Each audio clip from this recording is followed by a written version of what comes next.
It is 6 a.m. in the Mile High City. Good morning, Denver, Colorado. You've tuned in to the Jeff and Bill Show, News Talk 710 KNUS. I'm your co-host, Jeff Hunt, along with Bill Thorpe, bringing you the freshest insights and hottest takes from the right, left, and center. Congratulations, you're waking up in the greatest country in history. We're off and running. We got an entire morning planned for you with engaging discussions, critical analysis, but most importantly, your calls and texts, because this is where Denver's voice is heard loud and clear. So grab a cup of coffee, Denver. Let's dive into the issues that matter most to you right here, right now. Coming up after news and comment later in the show, 7 o'clock hour, Gabe Evans. Big victory. Congressman Gabe Evans is going to join us, talk about how it all came together. Newly elected to District 8, defeating Yadira Caraveo, and it was those last-minute ballots that came in from Weld County and Adams County that were able to put him up and over the edge.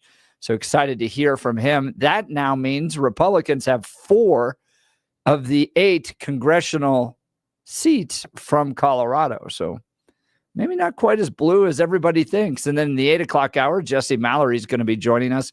He's Regional State Director for Americans for Prosperity. We'll get his analysis on the state and how things are going. He was out there with an army of door knockers up into the election and give us insight into what he saw and heard and how Colorado can continue to maybe turn towards the right a little bit here. So we've got a whole lot to cover, including the Senate majority elections. Man, that stuff's blowing up on X. Big debates over John Cornyn or John Thune. Some of the other folks on there, Rick Scott. Is Donald Trump going to weigh into this? So big battles brewing online with who's going to be the Senate Majority Leader, President of the Senate. And then Trump tapping Tom Homan as border czar. What is that going to mean for his mass deportation plans? A whole lot to discuss. But first, news and comment with Blake Olson. Good morning, Blake. Hey, good morning, Jeff and Billy. Happy Monday, 29 and clear in Denver, expecting a high of 56 on Veterans Day. The 7-10 5-day forecast coming up. Our top story, Democratic incumbent Yadira Caraveo has conceded the race to Republican challenger Gabe Evans for Colorado's 8th congressional district, as Jeff was just mentioning. At last check, Evans led Caraveo 49 to 48.2% with an estimated 97% of the vote in. In a statement on X Sunday afternoon, Caraveo thanked her family, volunteers, staff, and supporters for their support in her campaign. Evans also put out a statement saying he's ready to fight back for a better direction for all Coloradans. It isn't known if DACA dreamers will go in President-elect Trump's mass deportation plan. In an interview on CNN's State of the Union, Ohio Republican Congressman Jim Jordan said Trump would start with immigrants who have committed crimes and those who haven't been granted asylum. More than 3 million immigrants brought to the U.S. as children are currently protected under the Deferred Action for Childhood Arrivals program. Tom Homan named the new border czar by DJT, and you may remember his greatness when AOC was trying to grill him. Legal asylees are not charged with any crime. When you're into the country illegally, it's violation 8 United States Code 1325. Seeking asylum is legal. If you want to seek asylum and go through the port of entry, do it the legal way. The Attorney General of the United States has made that clear. Okay. Mr. Chair, the memo is He wins. National Security Advisor Jake Sullivan, always the one to keep a really close eye on. He says President Biden is committed to the peaceful transfer of power. Sullivan said Biden and President-elect Trump will go over top domestic and foreign policy issues. The two are scheduled to meet at the White House on Wednesday. Maryland Governor Wes Moore will posthumously commission abolitionist Harriet Tubman as a one-star general in the Maryland National Guard During a Veterans Day ceremony today, General Tubman served in the Union Army as a spy, scout, nurse, and cook during the Civil War, in addition to bringing slaves to freedom through the Underground Railroad. The Denver City Council will meet a day later than normal due to the Veterans Day holiday. The council is set to take a final vote in the city budget tomorrow. In tomorrow's meeting, the budget vote leads an agenda that will include 19 other resolutions and 22 bills. The meeting is set to begin at 3:30 in the afternoon. Police in Aurora are asking for help identifying a woman killed in a crash last Monday. Investigators say the woman was on foot near East Mississippi and South Elkhart Street when she was hit and killed by a vehicle. The woman is described as Asian, between 20 and 30 years old, 5 feet 4 inches tall, very, very short black hair. She also had several tattoos and was carrying a lighter with the word Coco on it. News brought to you by Lair Fireplace and Patio, Denver's premier source for everything fireplace and patio and grills, locally owned and operated since 1954, online at lairfireplacepatio.com. This season's 2 longest winning streaks in the NFL were on the line. Fraboni the snap, Riley the hold, Lutz the kick to win it. Oh! Blocked! The Chiefs have won! The Chiefs have won!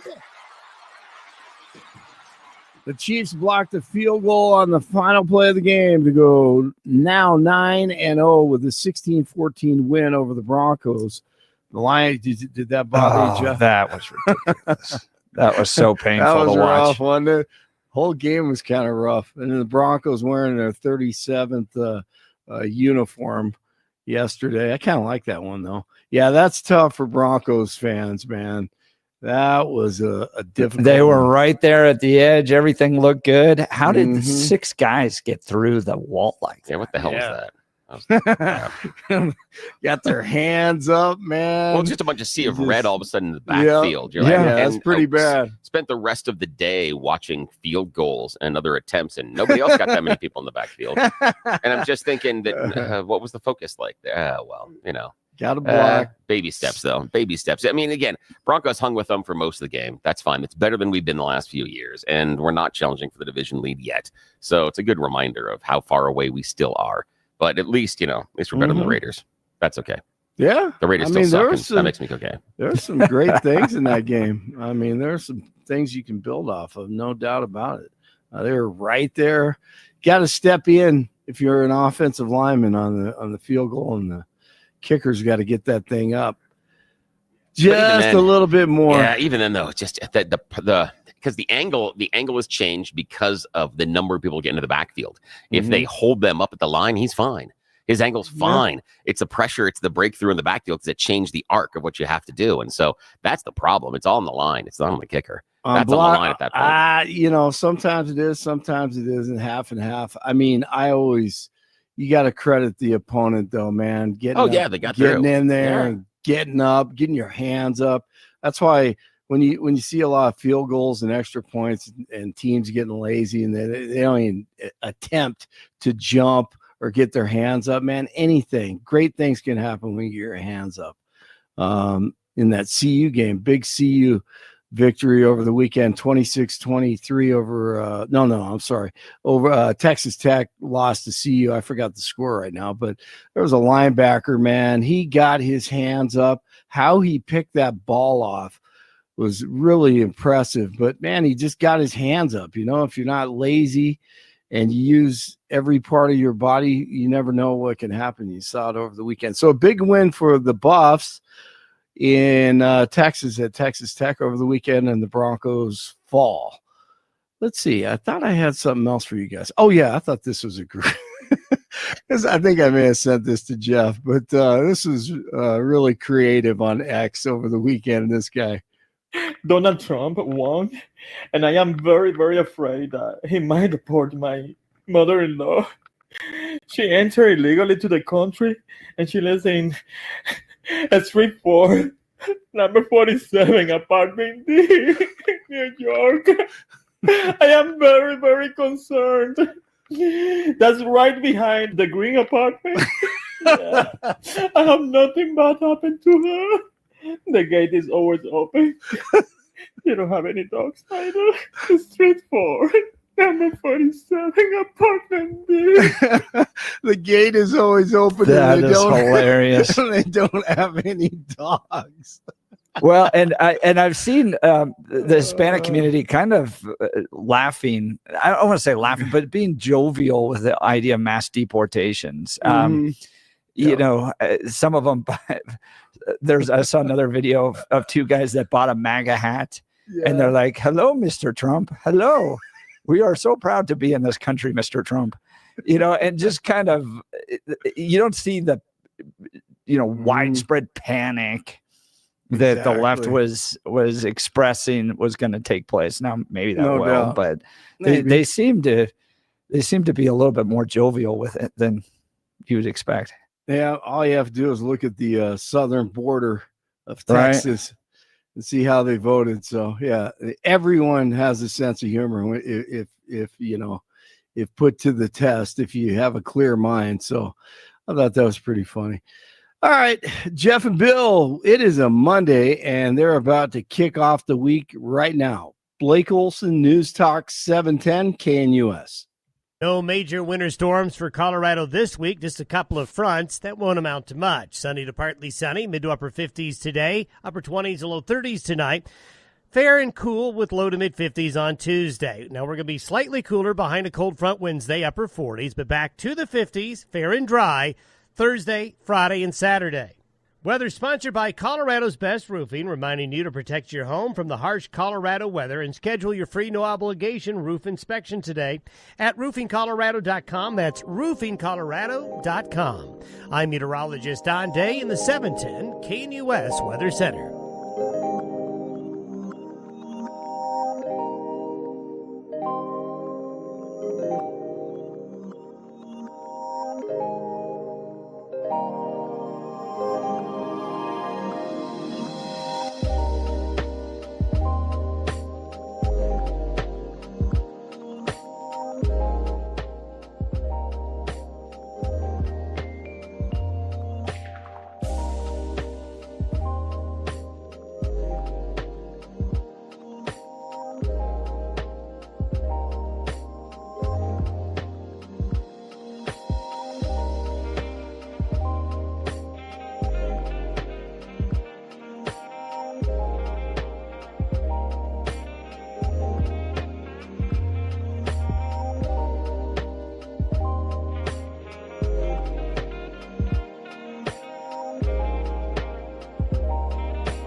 Well, welcome back to the Jeff and Bill show on this Monday, November 11th. Billy, did you survive the snowstorm? Heck yeah. Yeah, did well. We had lots of snow. It was fun. In fact, we'll talk about it later with Balance Well Space. The one thing I'm not as sore. That was amazing after getting out and doing all the shoveling and things like that. How'd you survive at the Hunt Ranch? It's been a bit of a journey. We had to get some hay in for the horses, and the neighbors helped us out, and we do not have the machinery to plow the roads as much as it needs to be plowed. Yeah, probably. So I have a little tractor. It'll get stuck. My truck will get stuck. We live on a slope, and then it's all dirt road, so it just becomes mud. Yeah. And you have to have a pretty serious plowing operation. And fortunately, our neighbors came over and helped us yesterday. Oh, that's nice. Got hay to all the horses, and that's nice. See, now everybody's happy now. Now, this I want to outline this for our listeners, that this perfectly encapsulates the difference between Jeff and I, and how this is such a weird thing that this show works. So, Jeff and the family is back at the Hunt homestead, and they're putting the animals away, and they're getting the farm animals put to bed, and they're getting hay put away, and I grab a couple of the kids, and I brave the blizzard, and I go downtown for a concert. and not a big concert either. I'm going to Lost Lake Lounge. This is a tiny, tiny dive bar that holds like 80 people if you're standing room only. Yes. I saw the pictures and I was like, Bill is such the fun dad. It was so much fun. And I didn't think about it on Friday. I was like, no, with the snow coming, I'm like, they're going to cancel. And I was checking afternoon, and the band puts on Instagram, no, show's still on. So I talked to the kids. I'm like, you want to go? I'm like, yeah. I'm like, let's do it. All right. And in fact, the band is here. I'm going to play just a little bit. Now, you on the YouTubes, the Rumbles, the Twitters, that you can't hear it because of stupid copyright. The band is called Michelle. They're 2 guys do all the instrumentation. And then they have not 1, not 2, not 3, but 4 female lead singers. And they're not popular on the radio at all, but they're really, really talented. They're all friends that grew up near each other in New York City. And so they're all from kind of the same neighborhood. And so they've got this really, really cool relationship. And this actually comes off of this song here comes off of their latest album, which is called Songs About You Specifically, which I kind of find funny. So this is, this. Here.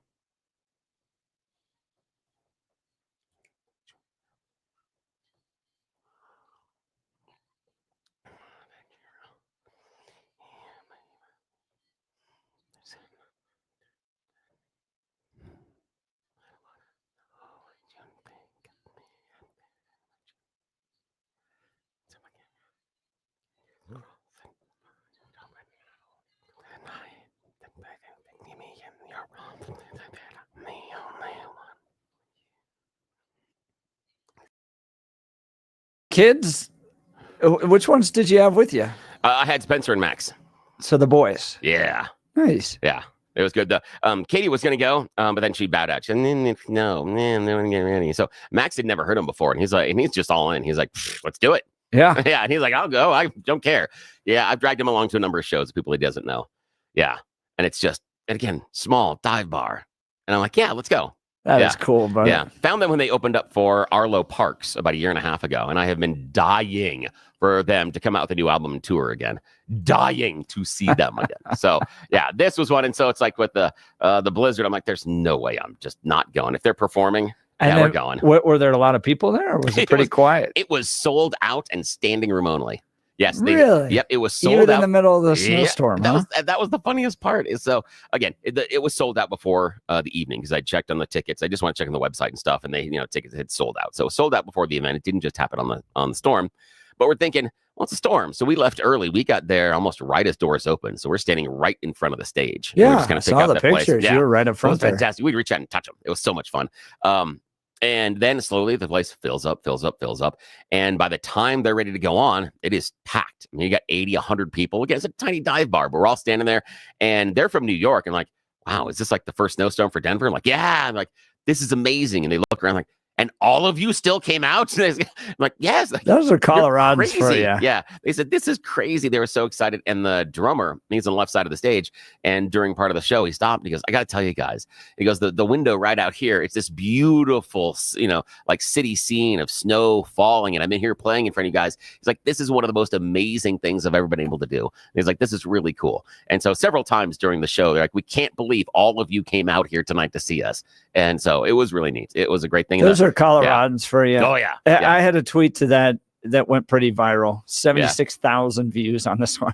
Hey, nice. In Colorado, there's 2 different driving speeds during a snowstorm. Yes, and it's entirely based upon the license plate.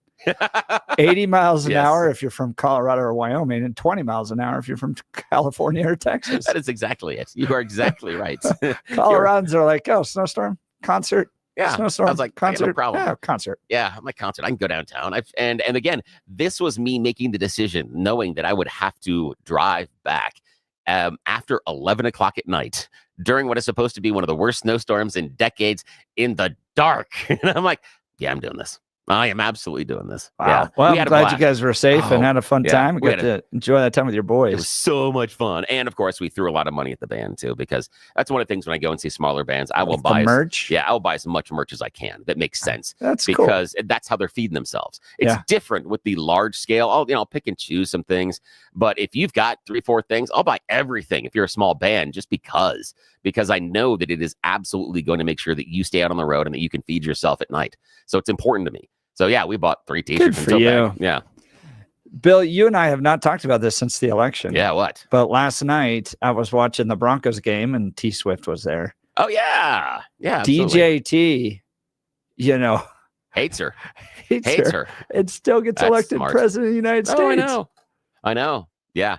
Did you look at the numbers, the total numbers now? It looks like the totals for Kamala top out at about 70 million, and Donald goes back to 74. Yeah. Okay. So she's at 70, Donald's at 74. So he's within a couple 100,000 of, I think, where he was last time, which is really weird because that means she sheds 11 million and he stays solid, which is exactly what everybody said. His base doesn't really move, even though we have all this talk about these different demographics that moved one way or another, and he got more support from here.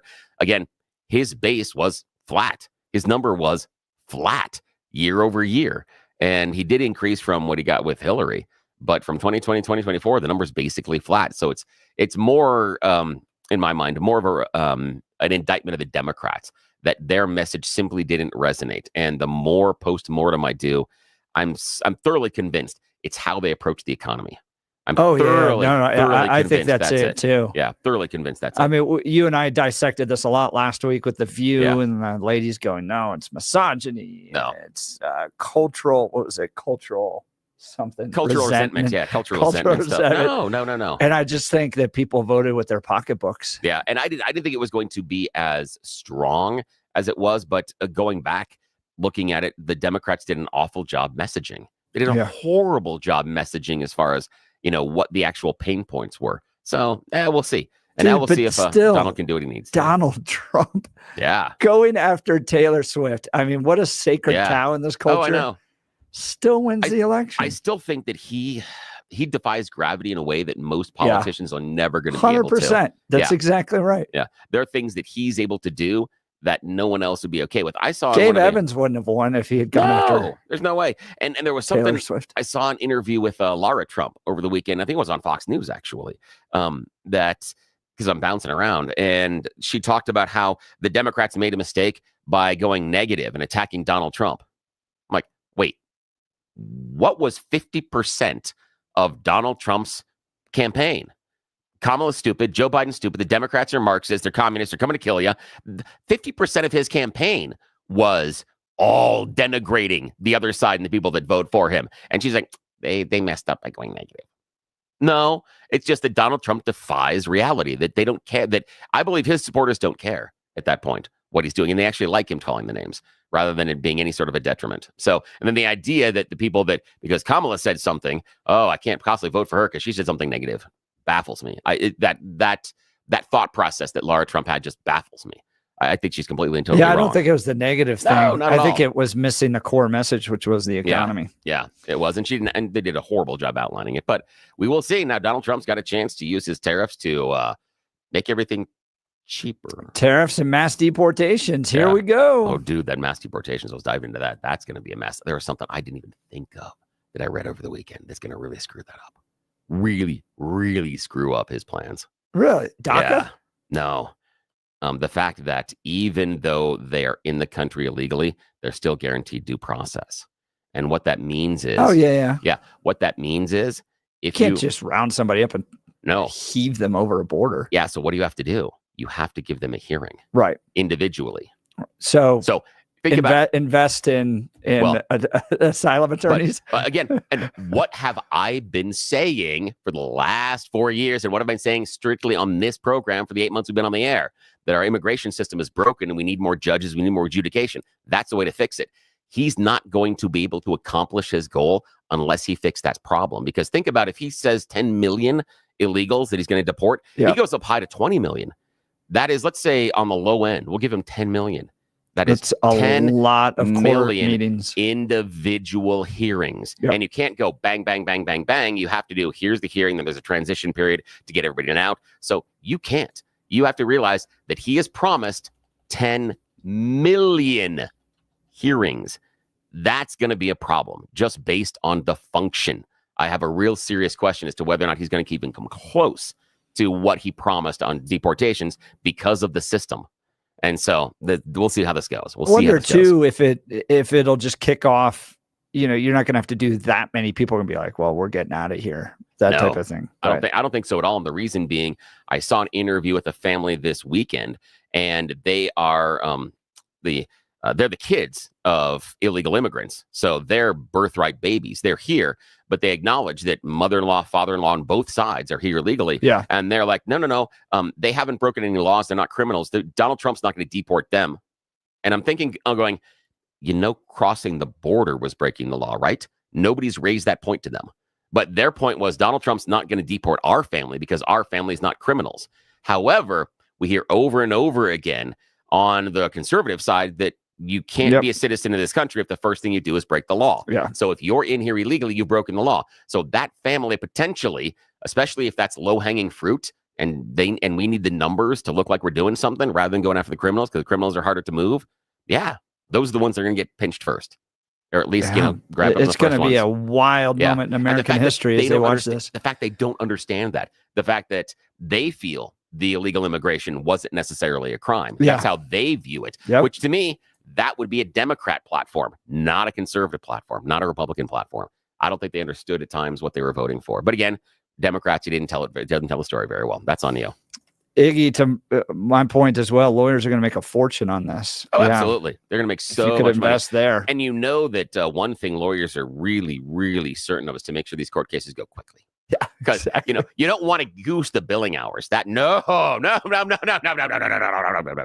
You wouldn't want to delay it a little bit and get a little more of the billing. No, that never happens. Never happens. We always know that our court system is vastly efficient. Just like when you pull up in McDonald's, they make sure that everything goes quickly. Yes. Well, it is also Veterans Day today. If you've got a story, if you want to honor a veteran, give us a call. We'd love to hear that story. 303-696-1971. Probably the man that one of the men that I've admired most in my life was my grandfather. Passed away a few years ago.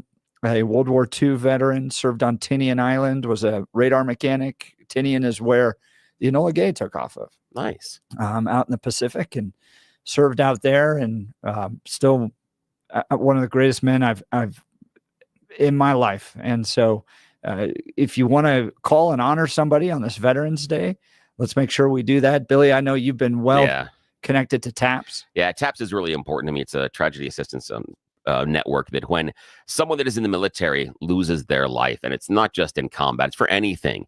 It could be a simple accident. It could be a training exercise. Doesn't matter. But it doesn't mean those families aren't broken. They don't have a hole. So TAPS comes in and helps. They provide counseling, mentorships. They, deal with basic day-to-day issues, but more importantly, they're there to support the family and putting them back together. They have summer camps. They have classes for kids, for adults, therapy. They reach out to the families during their worst time. And it's something that I have been involved in for over 15 years. It's something that's really important to me. So, if you're feeling the need today that you want to do something to help out the veterans, look at TAPS, TAPS.com, TAPS, and take a look at them. And they're a wonderful organization that can really, really use your help. And they're very special to me and my family. So that's one thing I've been thinking of today. Yeah. Well, feel free to give us a call, 303-696-1971, or text us on the Dan Caplis Law text line at 720-819-5115. Look, did you wake up with joint pain? Maybe you were shoveling over the weekend. Does it hurt when you do even the most routine physical activities? Have they told you it's time for knee or hip replacement surgery? Well, stop what you're doing and listen. You deserve a life of comfort and ease with no surgery and no meds. And QC Kinetics, they can get you there. QC Kinetics is the nation's leader in regenerative cellular treatments for joint pain. This is an all-natural approach that harnesses your body's own healing properties to treat the root cause of your arthritic pain. Everybody's talking about this now, and it's so cutting edge. The protocols developed by QC Kinetics are life-changing for so many people, tens of thousands of satisfied patients with more every day. Yes, you can have real lasting relief from chronic joint pain without drugs, without surgery, and without downtime. Discover your options with advanced regenerative medicine at QC Kinetics.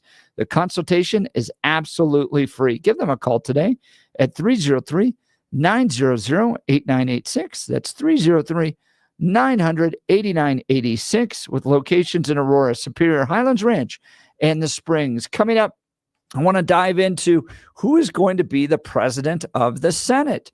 Rick Scott, John Thune, John Cornyn. There's a big debate raging right now. Donald Trump may step into it. Elon Musk has endorsing Rick Scott. Is he the best person to lead it? I met Rick a few years ago when he visited Colorado Christian University. very intelligent, definitely a policy guy, but where are the Mike Lees in this debate? Where are the Rand Pauls in this debate? And is it best that John Thune or John Cornyn lead the Senate? Would love to hear from you. We'll get into that. You're listening to the Jeff and Bill Show. Denver's talk leader, News Talk 710 KNUS. At this hour, I'm Christina Owayo in Dallas, and here are your top stories. 9,000 jobs are set to be cut at Nissan. The company will also cut its annual operating profit forecast by 70% to $975 million, making its second downward revision this year after operating profit for its second quarter tumbled 85%, which is well below expectations. Nissan joins a growing number of foreign automakers that are struggling in China as competition intensifies from Chinese manufacturers in the electric vehicle market. However, second quarter sales have also been sluggish in the U.S., falling almost 3% to about 500,000 vehicles. Together, China and the U.S. account for nearly half of all Nissan's global sales by volume. Nissan says that core models in the U.S. did not sell as well as expected and that the automaker has been surprised by the rapid growth and demand for hybrids. In addition, automakers are bracing for President Donald Trump to potentially impose new tariffs on vehicles from Mexico and other countries and to reverse many existing pro-electric vehicle policies. The Steamship Authority is offering free travel to all veterans and active duty military personnel on Veterans Day. Today, all veterans, including active duty, military veterans, and retired military veterans who have a valid military ID showing their active duty, honorable discharge, or retired status, can travel as a passenger for free on all Steamship Authority ferries. In Dallas, Christina Owayo, Salem News Channel.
Welcome back to the Jeff and Bill Show. Trump is now staffing up, tapping Tom Homan as borders are.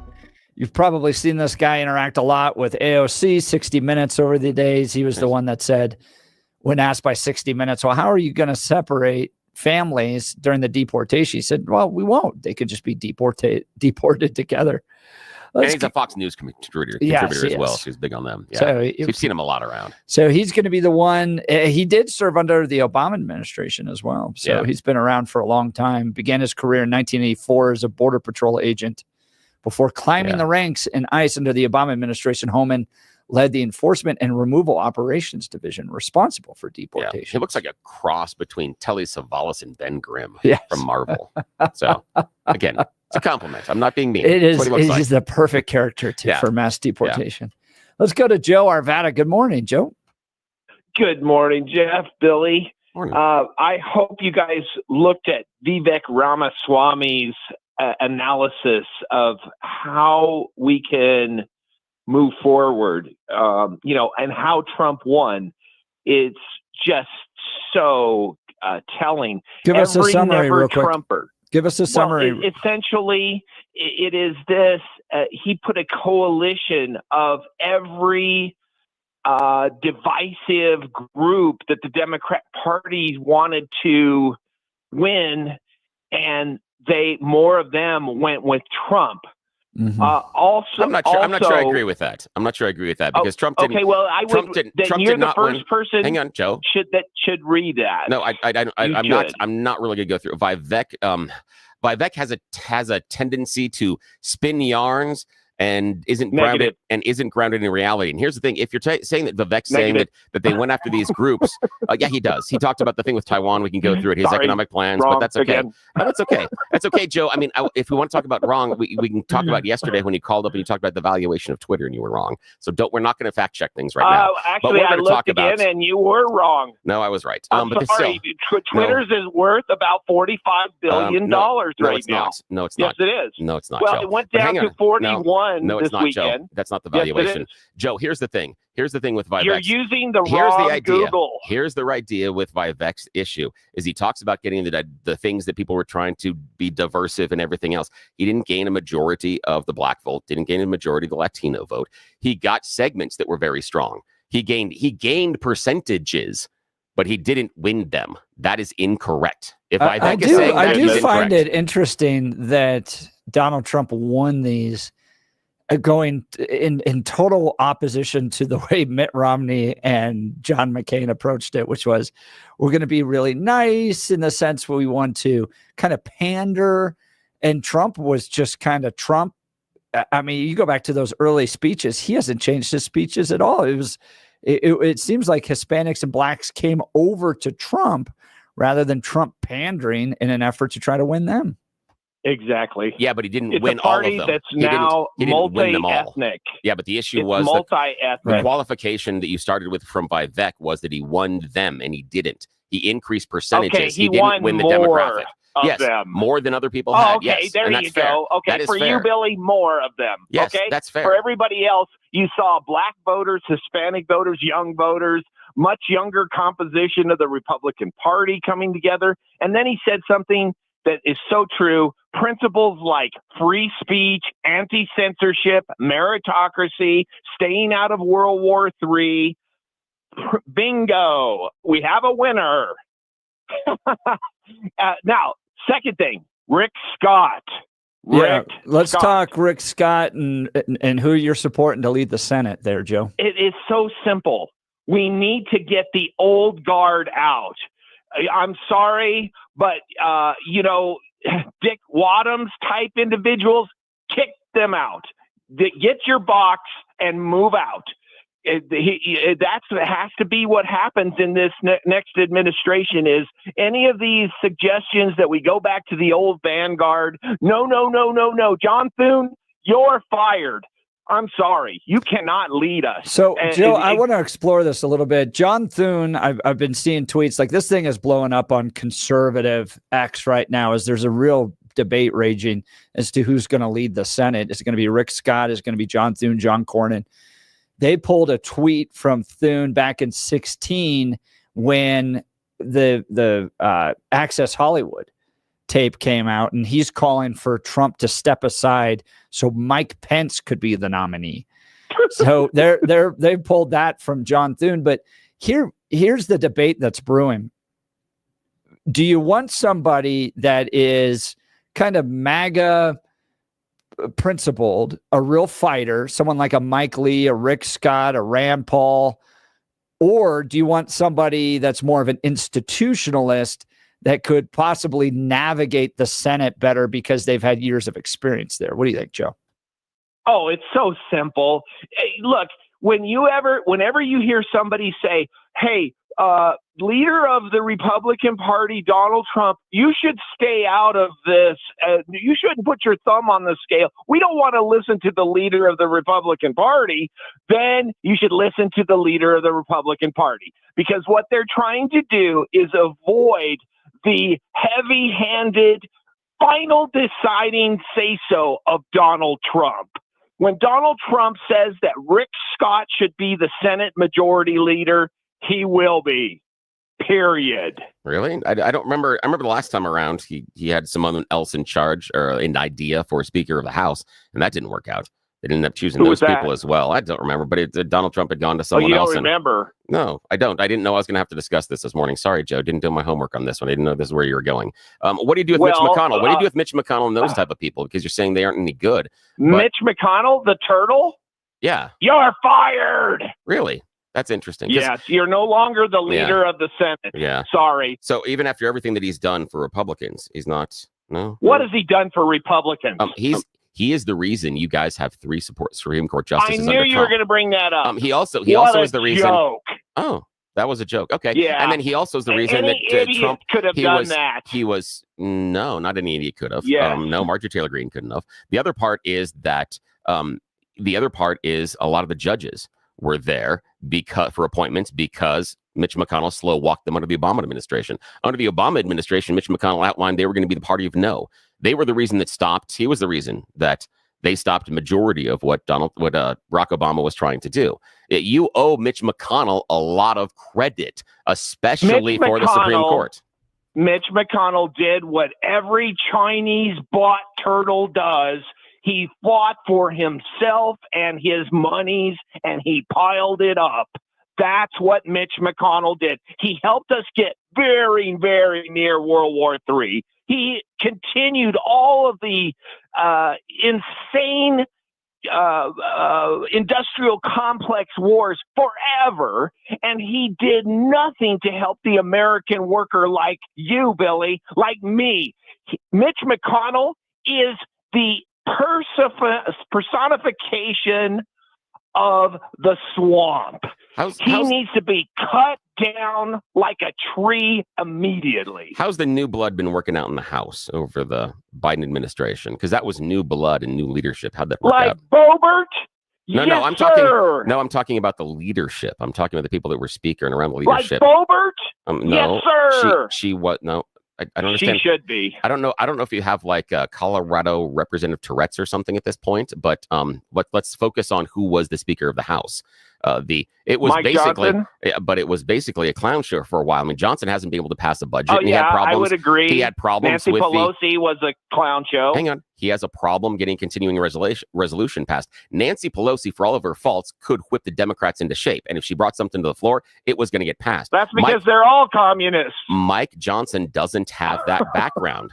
If you're looking at who's getting things accomplished, Nancy Pelosi is running circles around what Mike Johnson did. I would agree with you that Mike Johnson is pretty swampy. Okay, so where's the new blood? Who's the new person? Who's running? So you want a new speaker? I like Jim Jordan myself, but who is it going to be?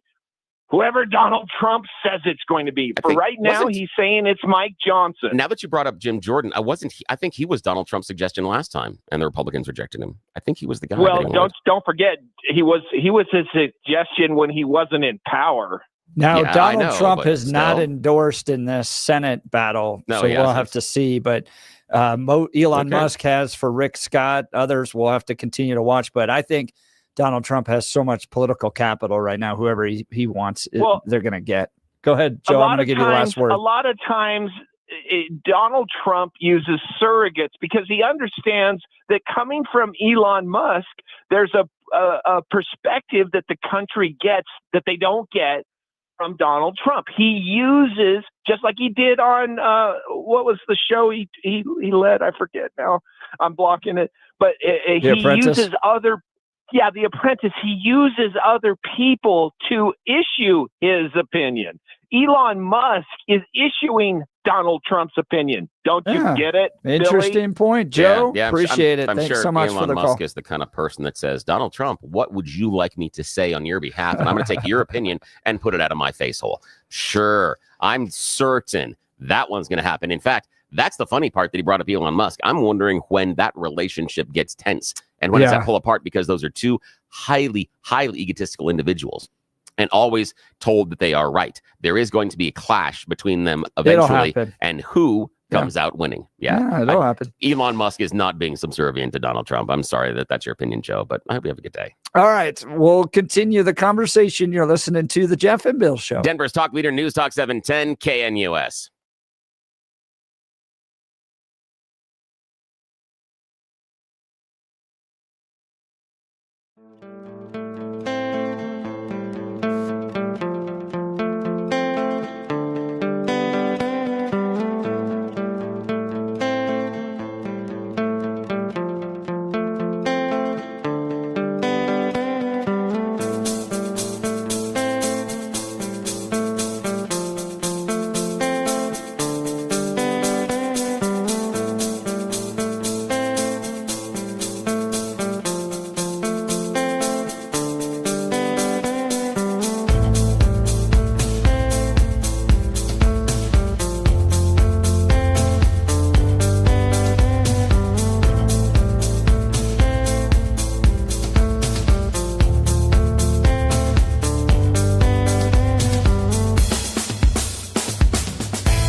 right, Billy, it's been a snowy weekend.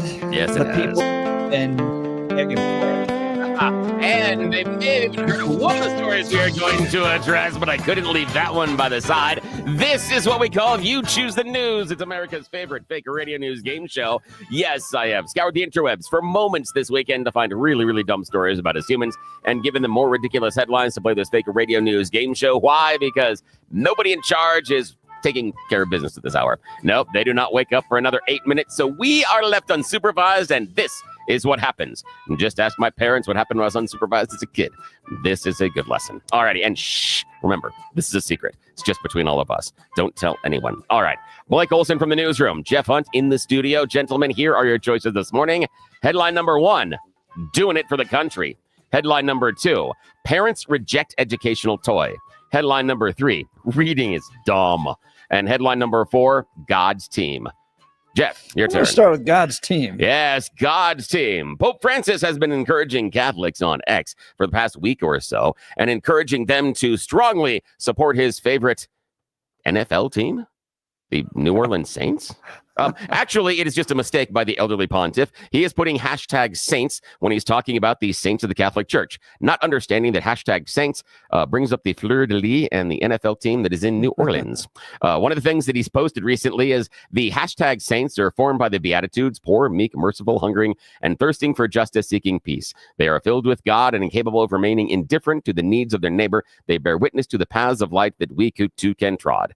The saints respond and say, thank you very much, Pontiff, for the blessing.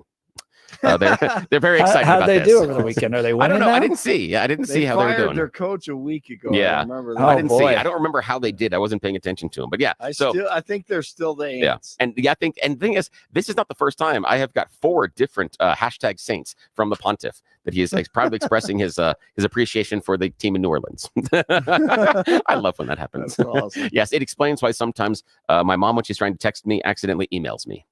We're still not sure what the process is or how that happens, but still, love you, Mom. All righty, here we go. Blake Olson, doing it for the country. Parents reject educational toy, or reading is dumb.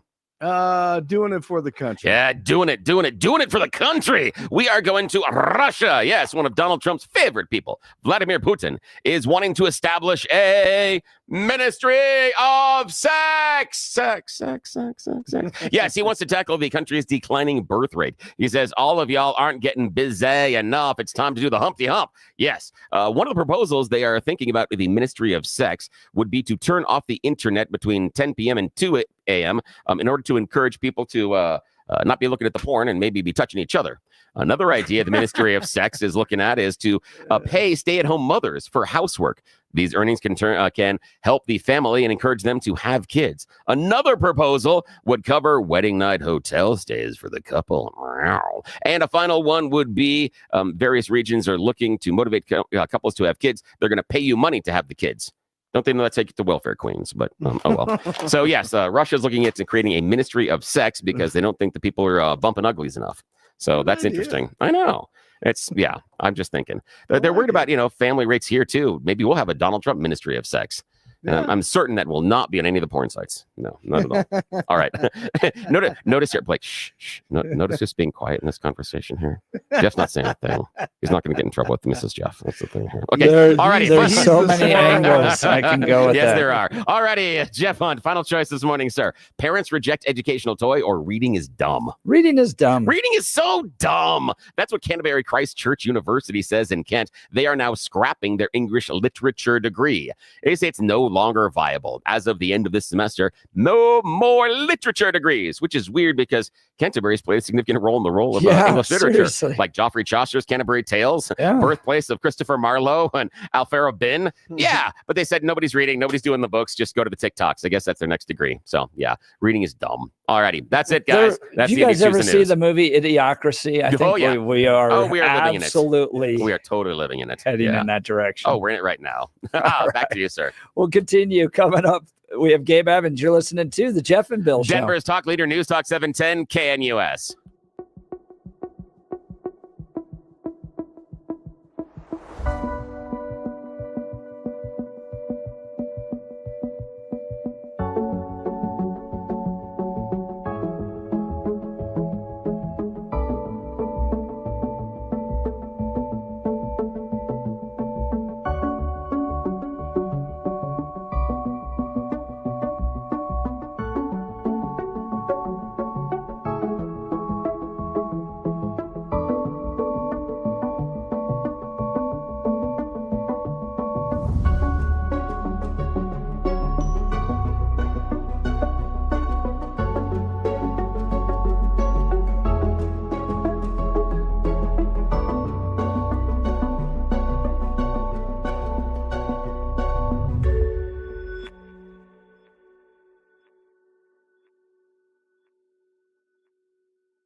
It is 7 a.m. in the Mile High City on this Monday, November 11th. Good morning, Denver, Colorado. We are off and running with the Jeff and Bill Show, News Talk 710 KNUS. I'm your co-host, Jeff Hunt, along with Bill Thorpe, bringing you the freshest insights, hottest takes from the right, left, and center.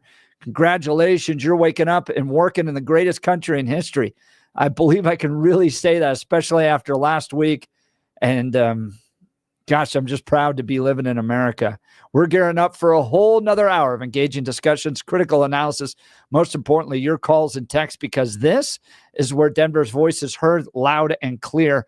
So grab a cup of coffee, Denver. Let's dive into the issues that matter most to you right here, right now. Coming up after news and comment with Blake Olson, Gabe Evans is going to be joining us, Congressman-elect from District 8, defeating Yadira Caraveo over the weekend. Big news. This adds another one into the Republican column for the House of Representatives. This is a flip.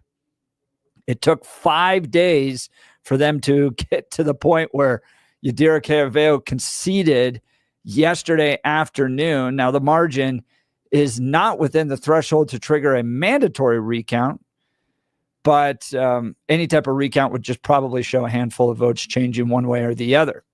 In a statement, Evans thanked Caraveo for her service to the district and said he's incredibly humbled that to have been picked by the voters.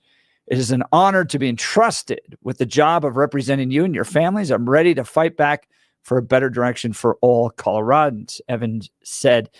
Be interested to talk with him. I want to hear how the last 5 days have been going for him in his campaign and what he's looking forward to in his leadership role. So we'll dive into that after news and comment with Blake Olson. But phone lines are open. It's a special Veterans Day edition of the Jeff and Bill Show. If there's a veteran you'd like to honor, feel free to give us a call, 303-696-1971, or text us on the Dan Caplis Law text line at 720-819-5115. Let's start with news and comment with Blake Olson. Good morning, Blake. Hey, thanks, Jeff. Yeah, my dad turned 91 yesterday, and he's a veteran. Korean War. So yeah, Korean War. Awesome. What did he do over there? Well, he was actually in Europe at the time, so that's when he served during that era. And man, the photos are awesome of him. So we were checking them out yesterday. He turned 91, got a big chocolate cake, so he was happy. It was wow. Good day, man. And he still has it. Yeah, you know, he's starting to walk again and standing up, but he still has his mind, man. How he remembers everything about my kids and my nieces and nephews, and you know, all the dates is incredible. He has his mind. So happy birthday to John P. Olson, 29 and sunny. In Denver, expecting a high of 56 on Veterans Day. The 7-10 5-day forecast coming up. Our top story, Democratic incumbent Yadira Caraveo has conceded the race to Republican challenger Gabe Evans, as Jeff was mentioning, for Colorado CD8. Evans led Caraveo 49 to 48.2%, with an estimated 97% of the vote in. In a statement on X Sunday afternoon, Caraveo thanked her family, volunteers, staff, and supporters. Evans is coming up live with Jeff and Billy this hour. DJT preparing for his re-entry into the White House. Last night, he announced that he's tapped former Immigration and Customs Enforcement Director Tom Homan to serve as border czar. In a post, Trump said Homan will be in charge of all deportation of illegal aliens back to their country of origin. A lot of people remember the great interaction he had with AOC. Legal asylees are not charged with any crime. When you're into the country illegally, it's violation 8 United States Code 1325. Seeking asylum is legal. If you want to seek asylum and go through the port of entry, do it the legal way. The Attorney General of the United States has made that clear. Okay. Mr. Chair, the memo is Man, that'll be it. Next question. Next question. Exactly. Oh, he is going to awesome. be great in this job. I think so. And I'm very impressed with the team that Donald Trump's building so far. Yep. I think that this is really going to push his agenda forward. But look, you get this on the left, where they actually, when you really think about it, when you really get down to it, the left does not look at people crossing the border as equal. they come up with all of these schemes and systems to accommodate them. Like they're not rational people that could follow a rule or a set of laws, right? Exactly. Like if you have kids, if there's one that you're always excusing, there's always a reason why they're disobeying or stuff. You're not treating them equally or as respectfully as you would if there's somebody you hold them to a standard and to align with. And you hear that in that conversation with AOC there. They couldn't just come through a port of entry. They had to cross the border in the middle of the night somewhere in the middle of the desert. Yes. They had to. Yeah. If you don't stand for something, you'll fall for anything. That's exactly right. Have to have laws, law and order, and borders, and a sovereign nation. DJT, let's see. President Biden and Kamala Khan will appear together at a Veterans Day ceremony this morning. The event at Arlington National Cemetery will be their first public appearance together since last week. Classes are canceled today at Tuskegee University following a shooting there that left an 18-year-old dead and 16 others injured. Tuskegee Mayor Lawrence Haygood Jr. says that there was a strong police presence on campus for this weekend's homecoming activities, but not in the area where the shooting happened early Sunday. The Alabama Law Enforcement Agency says a 25-year-old suspect was arrested as he left the scene and faces a federal charge of possession of a machine gun. The Denver City Council will meet a day later than normal due to Veterans Day holiday. The council is set to take its final vote on the city budget during tomorrow's meeting. This season's two longest winning streaks in the NFL were on the line. For Boney the snap, Riley the hold, lets the kick to win it. Oh! Blocked! The Chiefs have won! The Chiefs have won! The Chiefs blocked a field goal on the final play of the game to go now 9-0 with a 16-14 win over the Broncos on Sunday. The Lions ran their winning streak up to 7 with a 26-23 victory over the Texans as time expired on Sunday Night Football. On Saturday, 18th ranked CU. They're now ranked 18th. Big win over Texas Tech over the weekend, 41-27. First and goal. Setting the stage for the playmakers. End zone for Shepard. That's a big hug, and he still came down with it. What a play by Shepard against Horn. So many playmakers, skill positions at the receiver spot for the Buffs, and 2 more games. And they'll see if they can win out the rest of the way and maybe have a chance in the college football playoffs.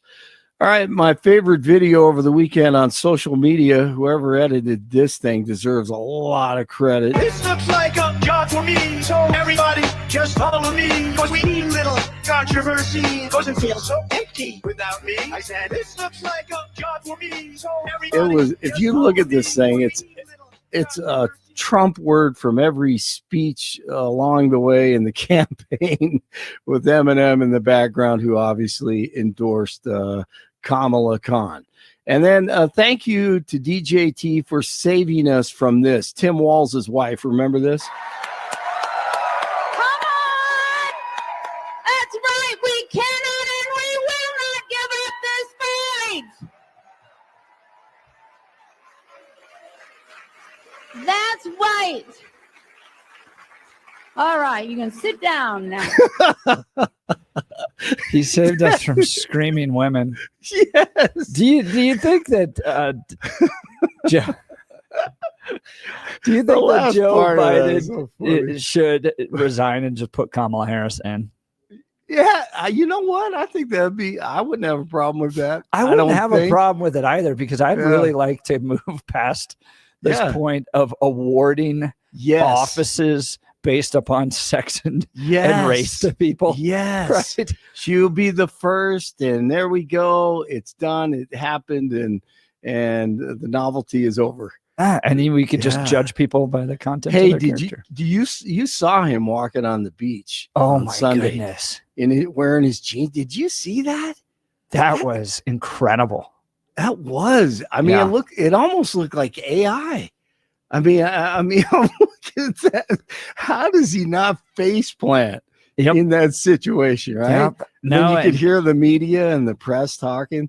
get to a point where Kamala Harris is the first female president. At least she, as dopey as she is, she's making better decisions than Joe Biden. We don't have a president right now.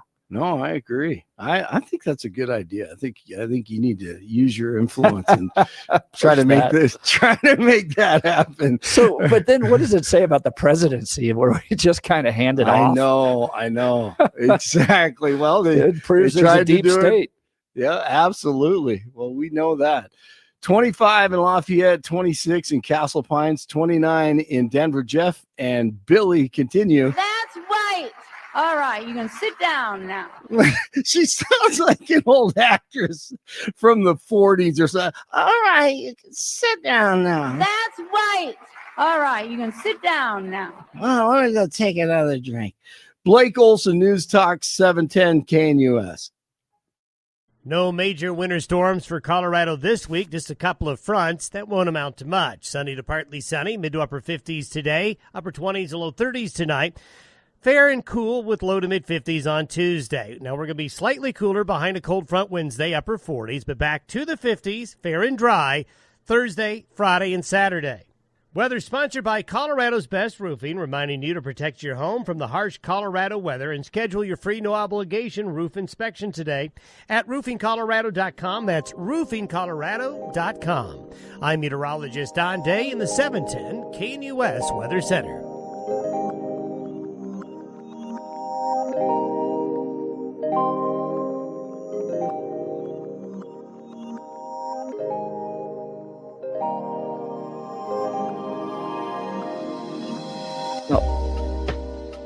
Welcome back to the Jeff and Bill Show. Well, if you're like me, you know that living in Colorado means dealing with unpredictable weather, hail, snow, heavy winds, you name it, we've got it.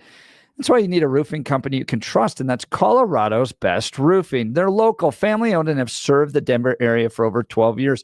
I was looking back at our roof over the weekend and just tons of snow up there.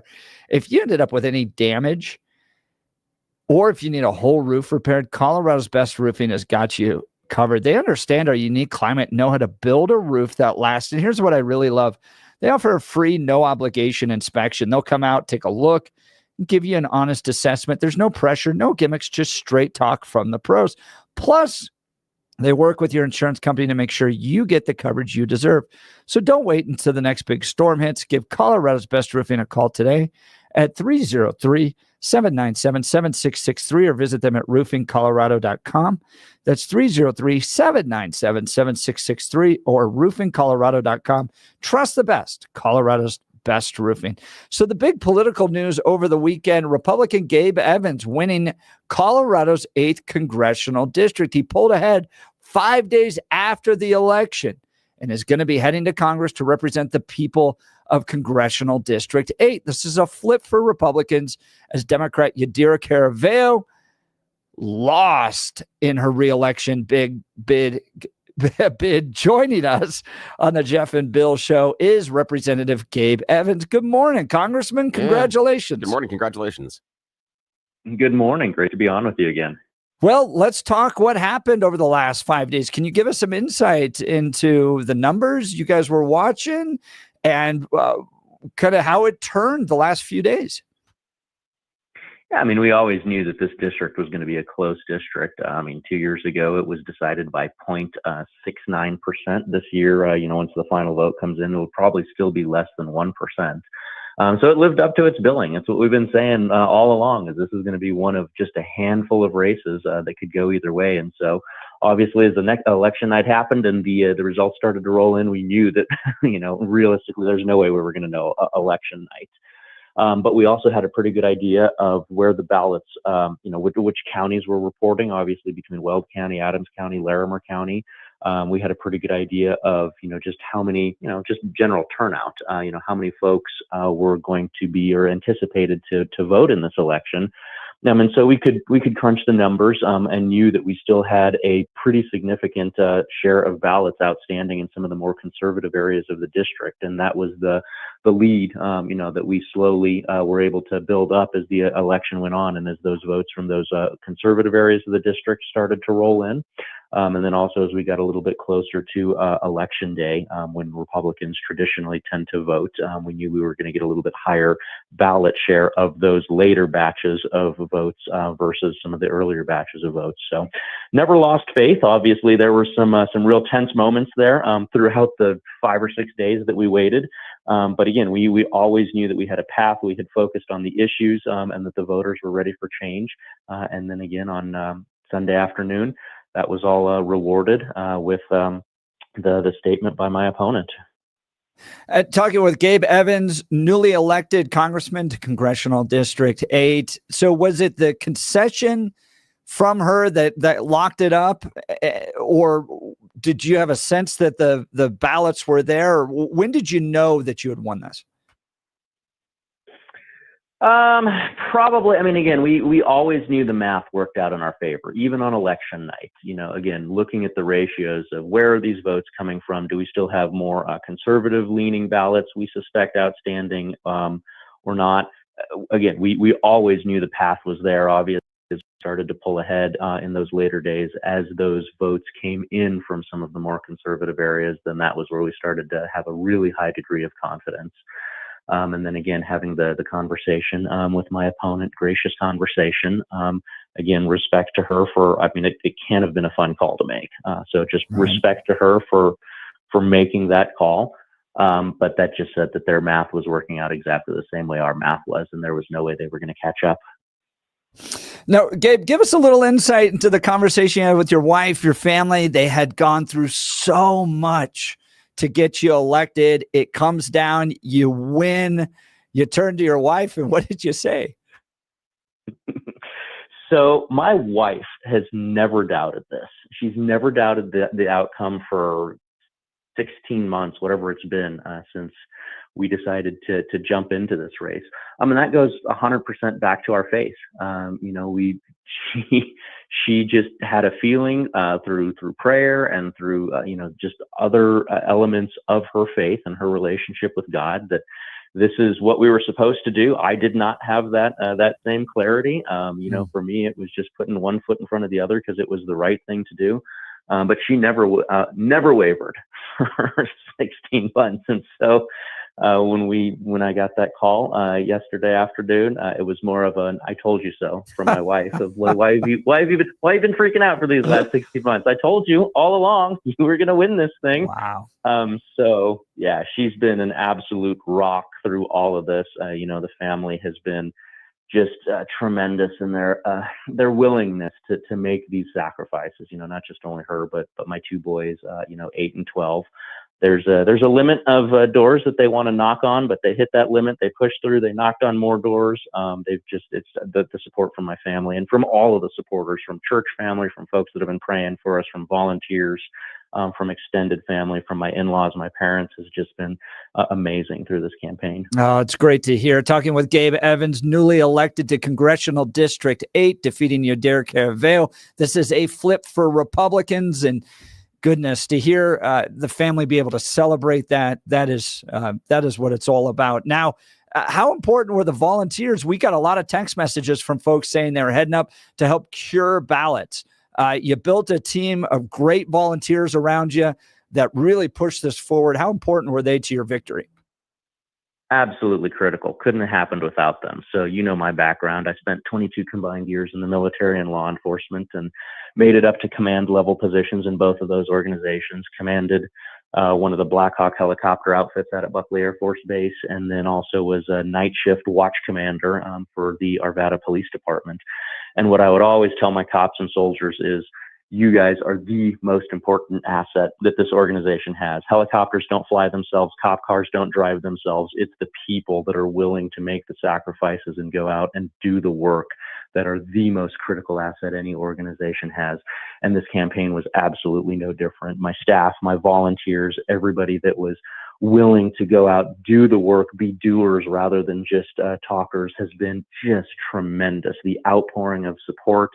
I'm not usually speechless, but I really can't express how many folks contributed to this campaign.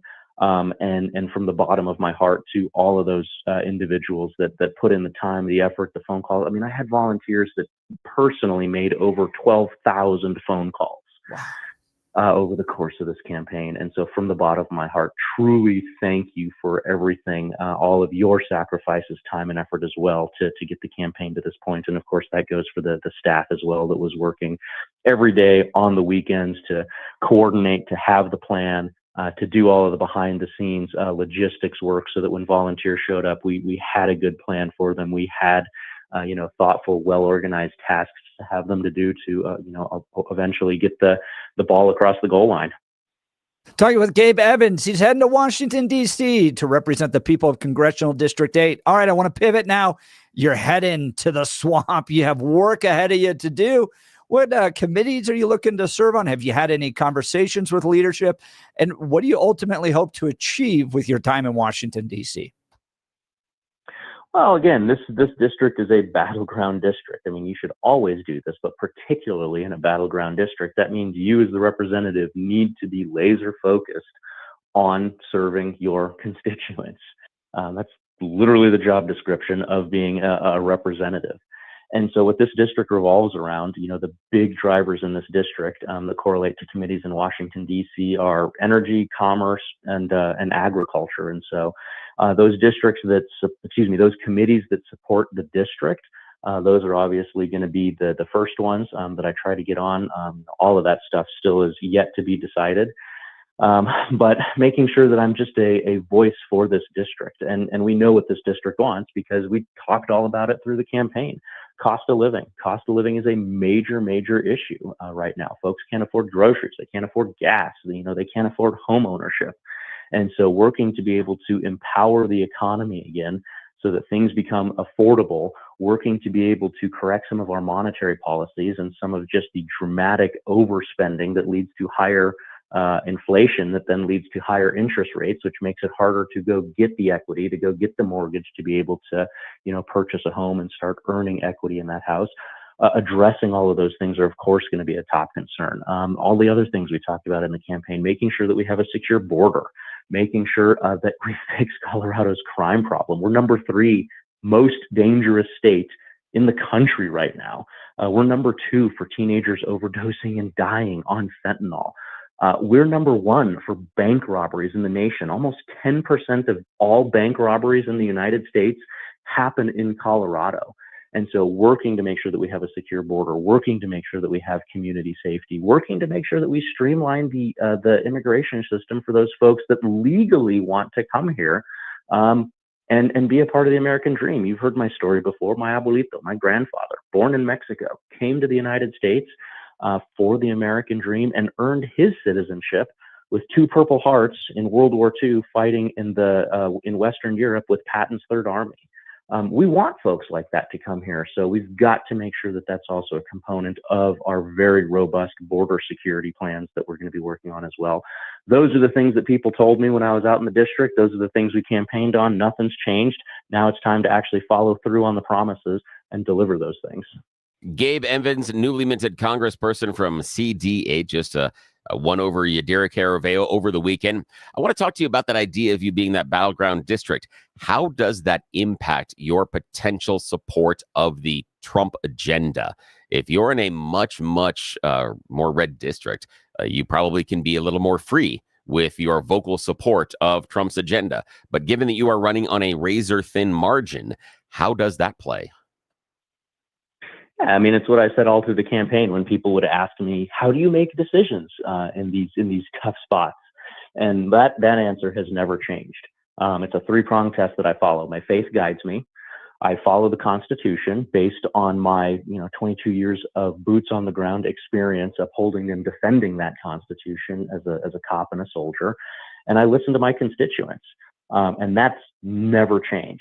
And so that's your job as a representative, is not to just be a rubber stamp. It's to be that thoughtful, pragmatic individual that's going to speak for the needs of your district, which are different than the 434 other congressional districts in the country, and be able to advocate for those things, as I said, guided by my faith, following the Constitution, and listening to my constituents. So that formula has never changed. It served me well down at the state capitol, where, again, in a super minority, I still got almost 60% of my bills passed. I had the support of 2/3 of the mayors in the 8th congressional district throughout the campaign. And again, it goes back to just following that formula, and that's what I plan to continue doing in Washington. Now, Representative Gabe Evans, you took a different tact than in the previous election when Yadira Caraveo won that seat, and that was to make a deal with the Libertarian Party. How significant, looking back in the rearview mirror, was that deal with the Libertarians for them to drop a candidate out of the race? Well, it exactly goes back to what we just talked about. Obviously, Republicans and Democrats are the two major parties.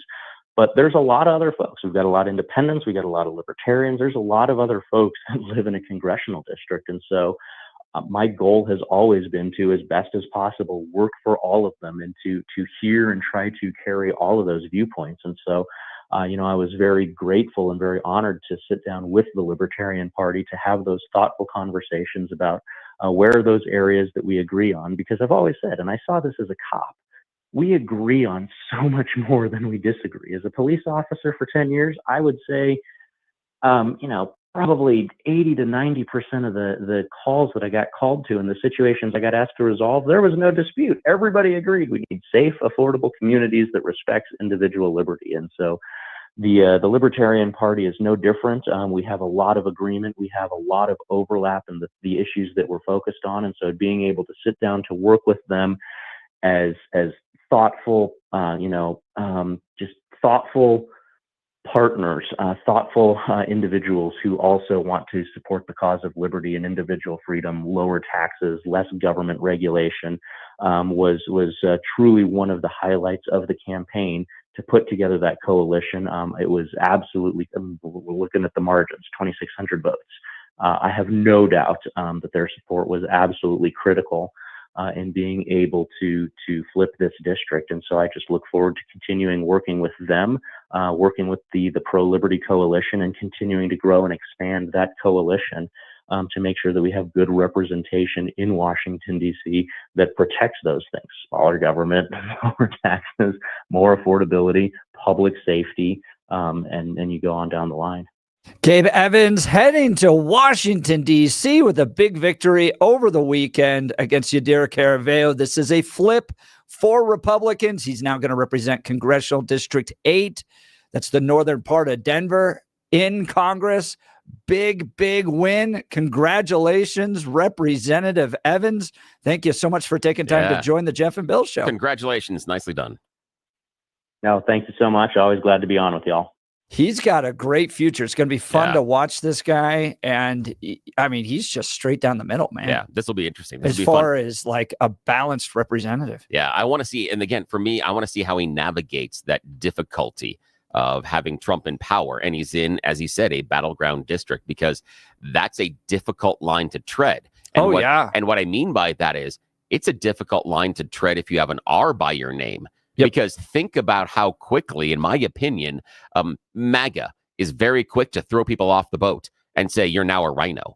That if he doesn't go lockstep with certain things, he could easily end up on the website here, the Rhino Watch thing that we have in Colorado. That's still around. I think so. But again, he could, I haven't checked in months. Who cares? I haven't either. Yeah. The idea is because it's nothing more than an exercise of self-flagellation. That's all it is. It's just someone that has a bee in their bonnet that wants to call out people and then writes long missives because it makes them feel better. Good. I'm glad that's what we have the internet for. The other part is that it's very difficult for him to be able to, dance across that line as far as how he's going to be considered a valuable vote. And what I look at is the difficulty that Joe Manchin had inside the Democrat Party, that he was that balance side because he was in a very, very Republican district while he was still trying, Republican state, while he was trying you'll to have be there. You have to build name ID. Yeah. Because you're going to have to survive these big upcoming headwinds. Yep. So 2 years from now, there'll be a natural pushback, likely. Maybe not. I mean, if Trump does a really good job, our economy is doing well. The mass deportation's working out well. You may not end up with a national pushback. Let's look at this, though. Remember that everybody looked back and said the Trump economy was fantastic. What happened to him in the midterms? Mm-hmm. He got shellacked. And everybody, the reason that we went back to Trump, according to the voters, was the economy was doing so well. So I disagree that if the economy is doing well, that's an insulator for Trump. It wasn't last time. I fail to see how it's going to be this time. Yeah, we'll have to see how that all turns out. But he's got a big job ahead of him. Oh, yeah. Where he's going to face this every 2 years. So, yeah. But congratulations to Gabe Evans. That is huge. It's enormous. It adds a flip towards the Republicans. They're now more likely to take the House. And in doing so, Donald Trump is going to have almost no pushback other than the filibuster in the Senate to stop him from achieving his legislative priorities. It's going to be fascinating. So congratulations. Great race run. Do you think that the other guys in that race could have won? I'm not sure. Janek Joshi. Yeah. You think Janek Joshi could have defeated Yadira Caravel? I don't know. I'm not sure. Give me a call. Let me know how you feel that. I think Gabe ran a great campaign. Yeah. Great candidate. Well-versed. Could take the questions. I mean, did great in that debate until the gotcha question from Kyle Clark about corporal punishment. And the idea of him balancing the district was exactly right. It's the faith, constitution, constituents. That's a nice pat answer that works really, really, really well. The only time that gets sticky is if, for whatever reason, your constituents don't agree with what the GOP wants to do at that point. And as you know, it's very hard to take that temperature because the people you hear from most are the ones that are most vocal. And so if Gabe's office is flooded with calls from one side or the other, it doesn't necessarily always reflect the larger will of the voters. Yep. So that's a difficult one. So I'm real curious to see how he navigates this one, but I think he can do it. Did you know that last year, over 49% of the homes listed did not sell with the real estate agent who took the initial listing? This cost home sellers thousands of dollars in lower offers and painful holding costs. Gay Ribble and the Empower Home team of Keller Williams have a track record of selling homes fast and get their home sellers 6.1% more money on average, netting their sellers $30,500 more in their pocket. They do this using their proven proprietary systems and guarantees. Go with the team that doesn't just make empty promises, but can actually provide proof of their experience and track record of getting homes sold for top dollar. Gay Ribble and the Empower Home team is so confident in the services they provide and the results they can get you that if you're not happy, you can cancel at any time at no cost to you. This is their cancellation promise. Call 833-301-SOLD or go to gayhasthebuyers.com. That's 833-301-SOLD or go to gayhasthebuyers, GAYE, hasthebuyers.com. We'll continue with your phone calls and texts. You're listening to The Jeff and Bill Show. Denver's talk leader, News Talk 710 KNUS. At this hour, I'm Christina Owayo in Dallas, and here are your top stories. It may get easier to track lost luggage after travelers using Apple AirTags may now be able to give third-party access to tracking information, allowing airports and airlines to search for bags in real time. It's an update in the Find My app that has the ability to share a location by creating a link that can be shared with people even if they're not using an Apple device, so airline staffers can see the live location from their own computer. The sharing option has reportedly popped up in beta versions of Apple's new iOS operating system, meaning it's likely to be rolled out across the board in the future. The only thing is that people will have to act fast because the shareable tracking option is only available for 1 week. Another new option, Show Contact Info, will allow for a lost item to connect to any phone or tablet and share its owner's information. In 2023, airlines lost an average of 7 bags per 1,000 passengers. Veterans Day kicked off over the weekend with parades and events being held. From observances to wreath-laying ceremonies, the nation stopped to honor the brave men and women who have sacrificed to serve. A ceremony being held at Arlington National Cemetery where the U.S. Air Force Band performed at the 64th National Veterans Day observance, followed by a Presidential Armed Forces full honors wreath-laying ceremony at the Tomb of the Unknown Soldier. A wreath-laying ceremony was also held at the U.S. Navy Memorial Ceremony. In Dallas, Christina Owayo, Salem News Channel.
Evans, man, guy deserves the win.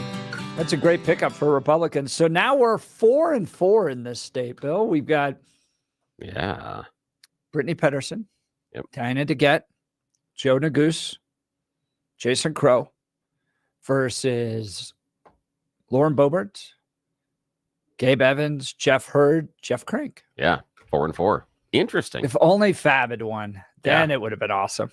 Interesting, though, that the idea that this has been a given up blue state, and now our representation in the House is 50-50.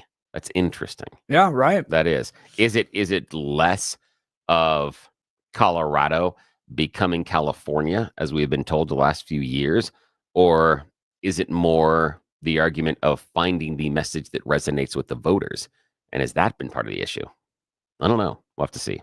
We'll talk about that later this week. I mean, the big thing is going to be the demographics, and the demographics being college-educated people. Yeah. That is Colorado's number 3 behind only Massachusetts and Washington, D.C. Yep. And that is the biggest determiner as to whether or not you vote for Donald Trump or not. Yeah. And normally, if you're college-educated, you don't. That's exactly right. Yep. That's normally the trend right now. And it wasn't quite so stark under Mitt Romney, John McCain, George Bush. It's gotten much more stark, but I also think that's because higher education's gone so dang progressive. Yeah, I think so it's also I don't think it's a sign necessarily of intelligence. I also think it was a realignment of the demographics of the parties, because you talked about the idea, you've talked about it over and over again, being in that meeting where people said we are tired of being the country club Republicans. Yes.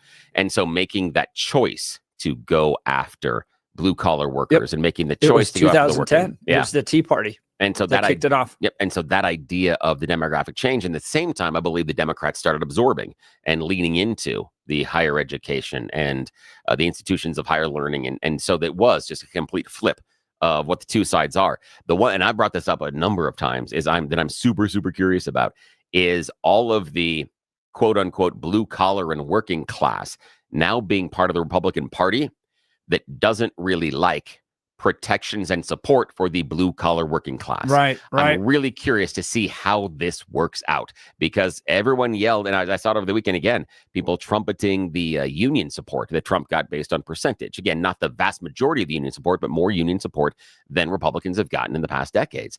And that's great until you go to the bargaining table and then realize that the party that you voted for doesn't care if you get fired. They're not concerned about the bargaining. They're not even concerned about that.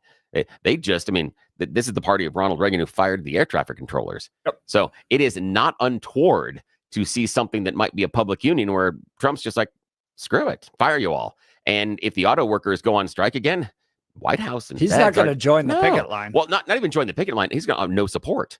There's going to be no support at all. The White House is going to offer pressure in favor of the company, in favor of the manufacturer. That's what they're going to find out.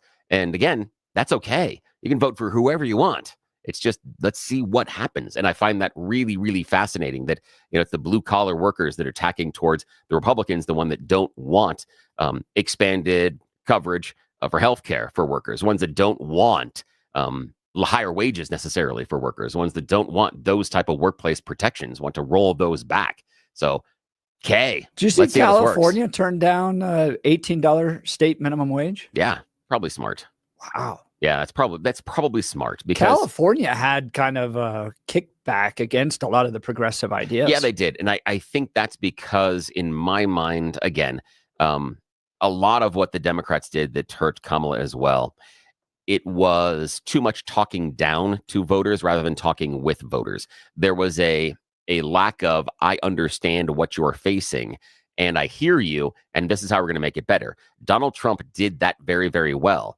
His solutions, we'll see. His solutions are really questionable on a vast number of things, but he was able to talk to the electorate and say, I'm going to do this. Over and over again, he promised to lower energy costs by 50%. 50%. So if we don't have a 50% reduction in gas prices, if your electric and heating bills don't go down by 50%, okay, that's a huge promise, but let's see what happens. Anything's better than it going up, though. Do you think Yadira Caravello's done? She seemed to have these mental health issues. Yeah, I think she's done. I do. And the only reason she's just going to go back to practicing medicine. Yeah, she go back to practicing medicine. The issue being, was she necessarily a strong candidate? Yeah. Was there something out there? She barely squeaked by last time with the libertarian vote that was in there, and now Gabe Evans 2 years later. We did invite her got- on the show. She never came. Oh yeah, never came. Gabe was on the Democrats don't show want to. lots. Yeah, it's Democrats never want to come on the show. They're afraid for whatever reason. I mean, I'm a bit of a buffer. We're not going to totally sandbag yet, but I think she's done because what's the next step?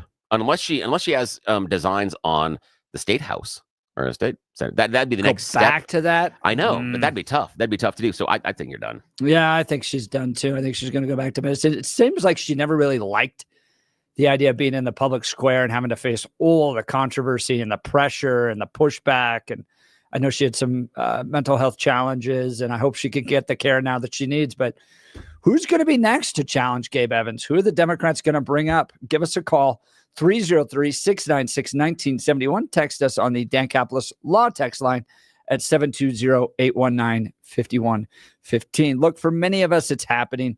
Your hair is thinning. Your crown's disappearing. Maybe hair loss has you feeling your identity is lost altogether. Well, I've got good news for you.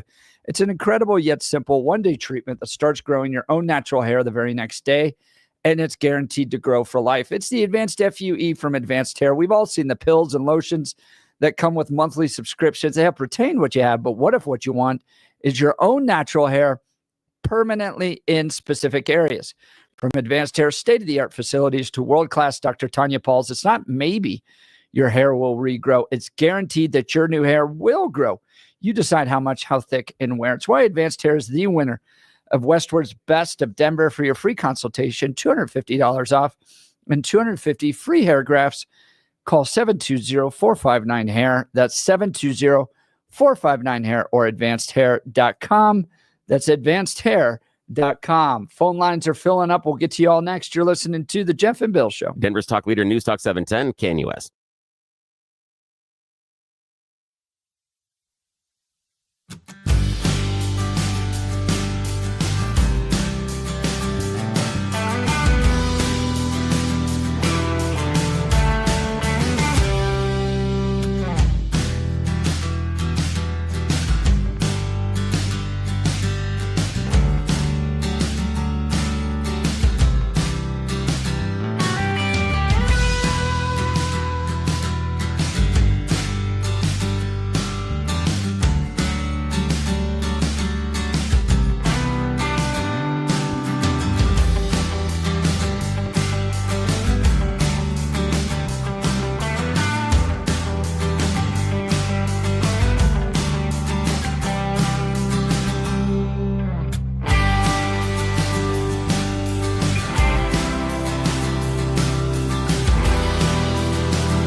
Welcome back to the Jeff and Bill Show. We got full phone lines. Let's go to Jay, Denver. Good morning, Jay. You're on the Jeff and Bill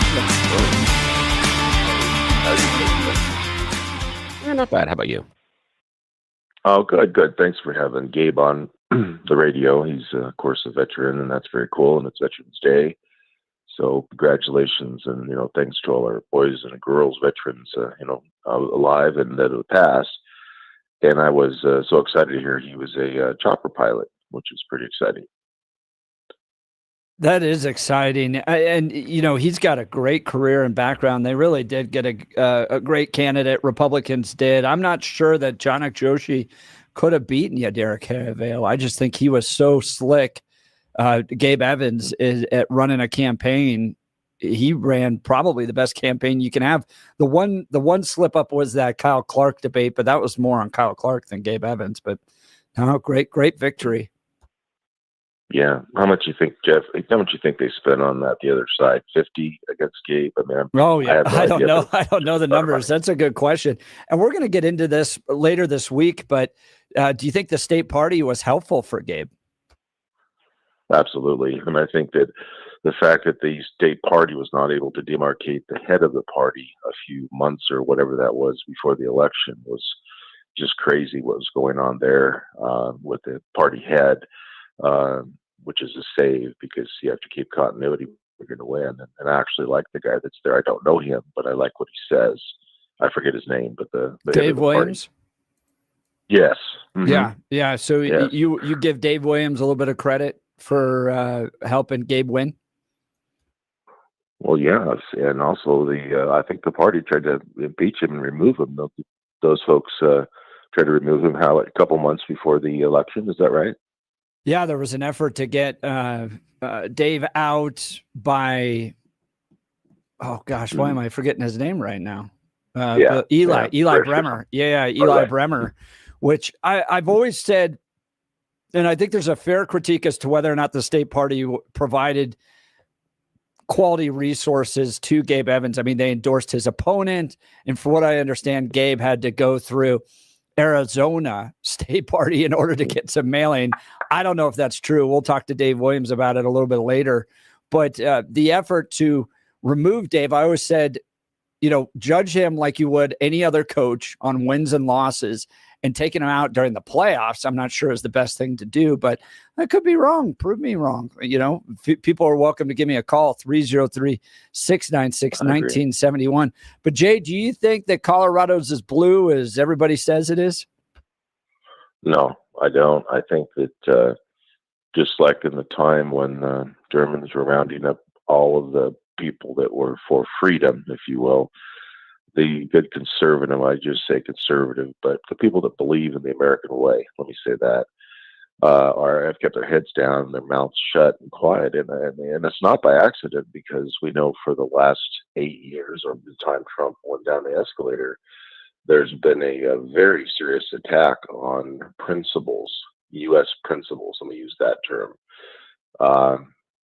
And also, we have a Marine. Now, Marines they guard facilities when our guys and girls go into places. So now we have a U.S. Marine second to the White House. The Marines guard things. They're always in, and they're always the last ones out. So congratulations to Vance, who I'm sure took a beating. And he had to watch his opponent, the Democratic vice principal opponent, dance around on the stage like a crazy man. Did you see that guy dance? Come on. Tim Walz, I know. Democrats have picked for both Clinton and Walz, and even you could say so for Biden. The Democrats' pick recently has just been disastrous on the vice presidential level. Jay, really appreciate the calls. We're going to continue our conversations. Coming up next, we're going to get analysis on the state from Jesse Mallory's regional and state director of Americans for Prosperity, Colorado, on what they did, the future of Colorado. Can we get this back in the red column in the next 25 years? You're listening to the Jeff and Bill Show. This is Denver's talk leader, News Talk 710 KNUS.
It is 8 a.m. in the Mile High City on this Veterans Day, Monday, November 11th. Good morning, Denver, Colorado. You've tuned into the Jeff and Bill Show, News Talk 710 KNUS. I'm your co-host, Jeff Hunt, along with Bill Thorpe, bringing you the freshest insights and hottest takes from the right to left and center. Congratulations, you're waking up and working in the greatest country in history thanks to the freedoms protected by our veterans. If you want to wish a veteran a happy Veterans Day, feel free to give us a call. Love to hear your stories, 303-696-1971, or text us on the Dankopolis Law text line at 720-819-5115. Let's grab a cup of coffee, Denver, dive into the issues that matter most to you right here, right now. Coming up after news and comment with Blake Olson, Jesse Mallory is going to join us, Regional and State Director of Americans for Prosperity. Talk about his analysis on the state of conservatism in Colorado. What's our future moving forward? What's AFP going to be doing? This is a conversation you're not going to want to miss. But first, news and comment with Blake Olson. Good morning, Blake. Hey, good morning, Jeff and Billy. 32 and sunny in Denver, expecting a high of 56 on Veterans Day today. The 7-10 5-day forecast is coming up. Our top story. Yeah, I mean, we always knew that this district was going to be a close district. 2 years ago, it was decided by 0.69%.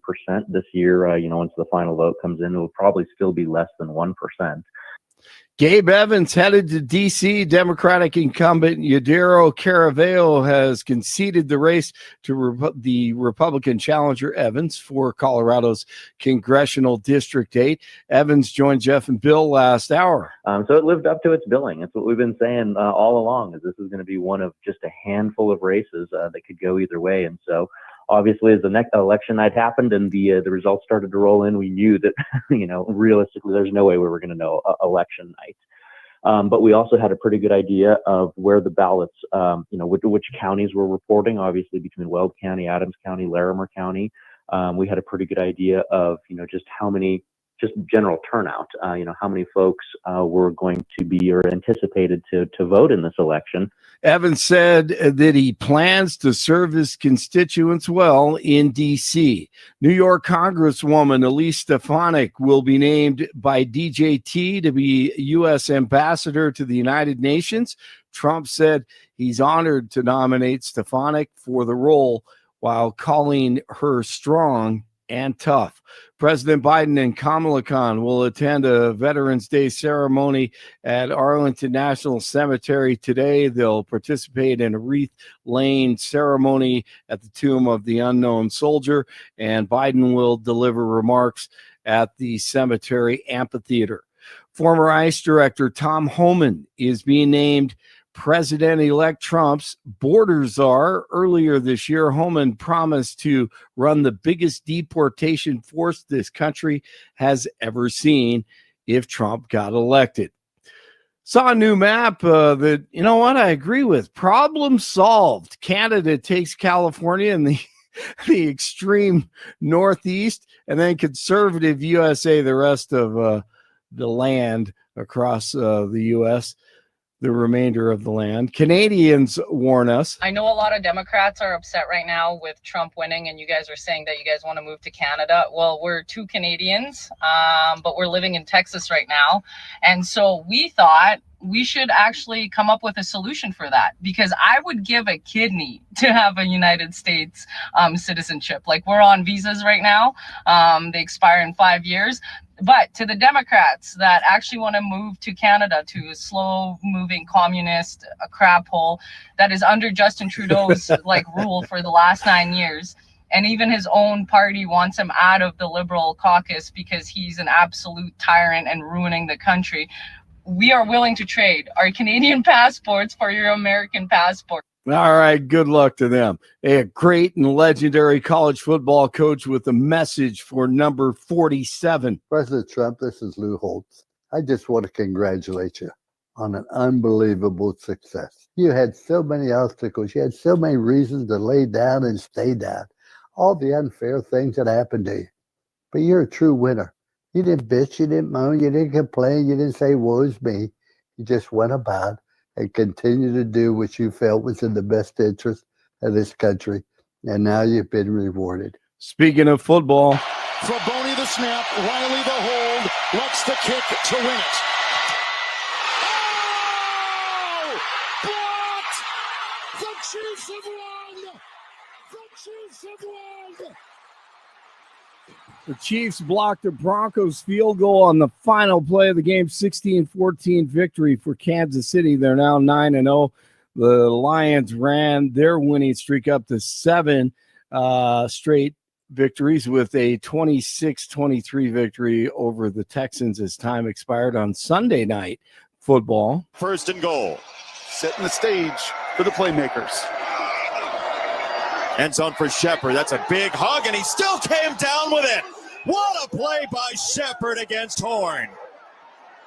18th ranked CU, a big win over Texas Tech over the weekend, 41-27. They try to win out with a couple of weeks to go. Utah's next. 27 in Superior, 29 in Littleton, 32 in Denver. Jeff and Billy continue. This looks like a job for me, so everybody just follow me, because we need little controversy. Blake Olson, News Talk 710 KNUS. No major winter storms for Colorado this week, just a couple of fronts that won't amount to much. Sunny to partly sunny, mid to upper 50s today, upper 20s to low 30s tonight. Fair and cool with low to mid 50s on Tuesday. Now we're going to be slightly cooler behind a cold front Wednesday, upper 40s, but back to the 50s, fair and dry, Thursday, Friday, and Saturday. Weather sponsored by Colorado's Best Roofing, reminding you to protect your home from the harsh Colorado weather and schedule your free no-obligation roof inspection today at roofingcolorado.com. That's roofingcolorado.com. I'm meteorologist Don Day in the 710 KNUS Weather Center.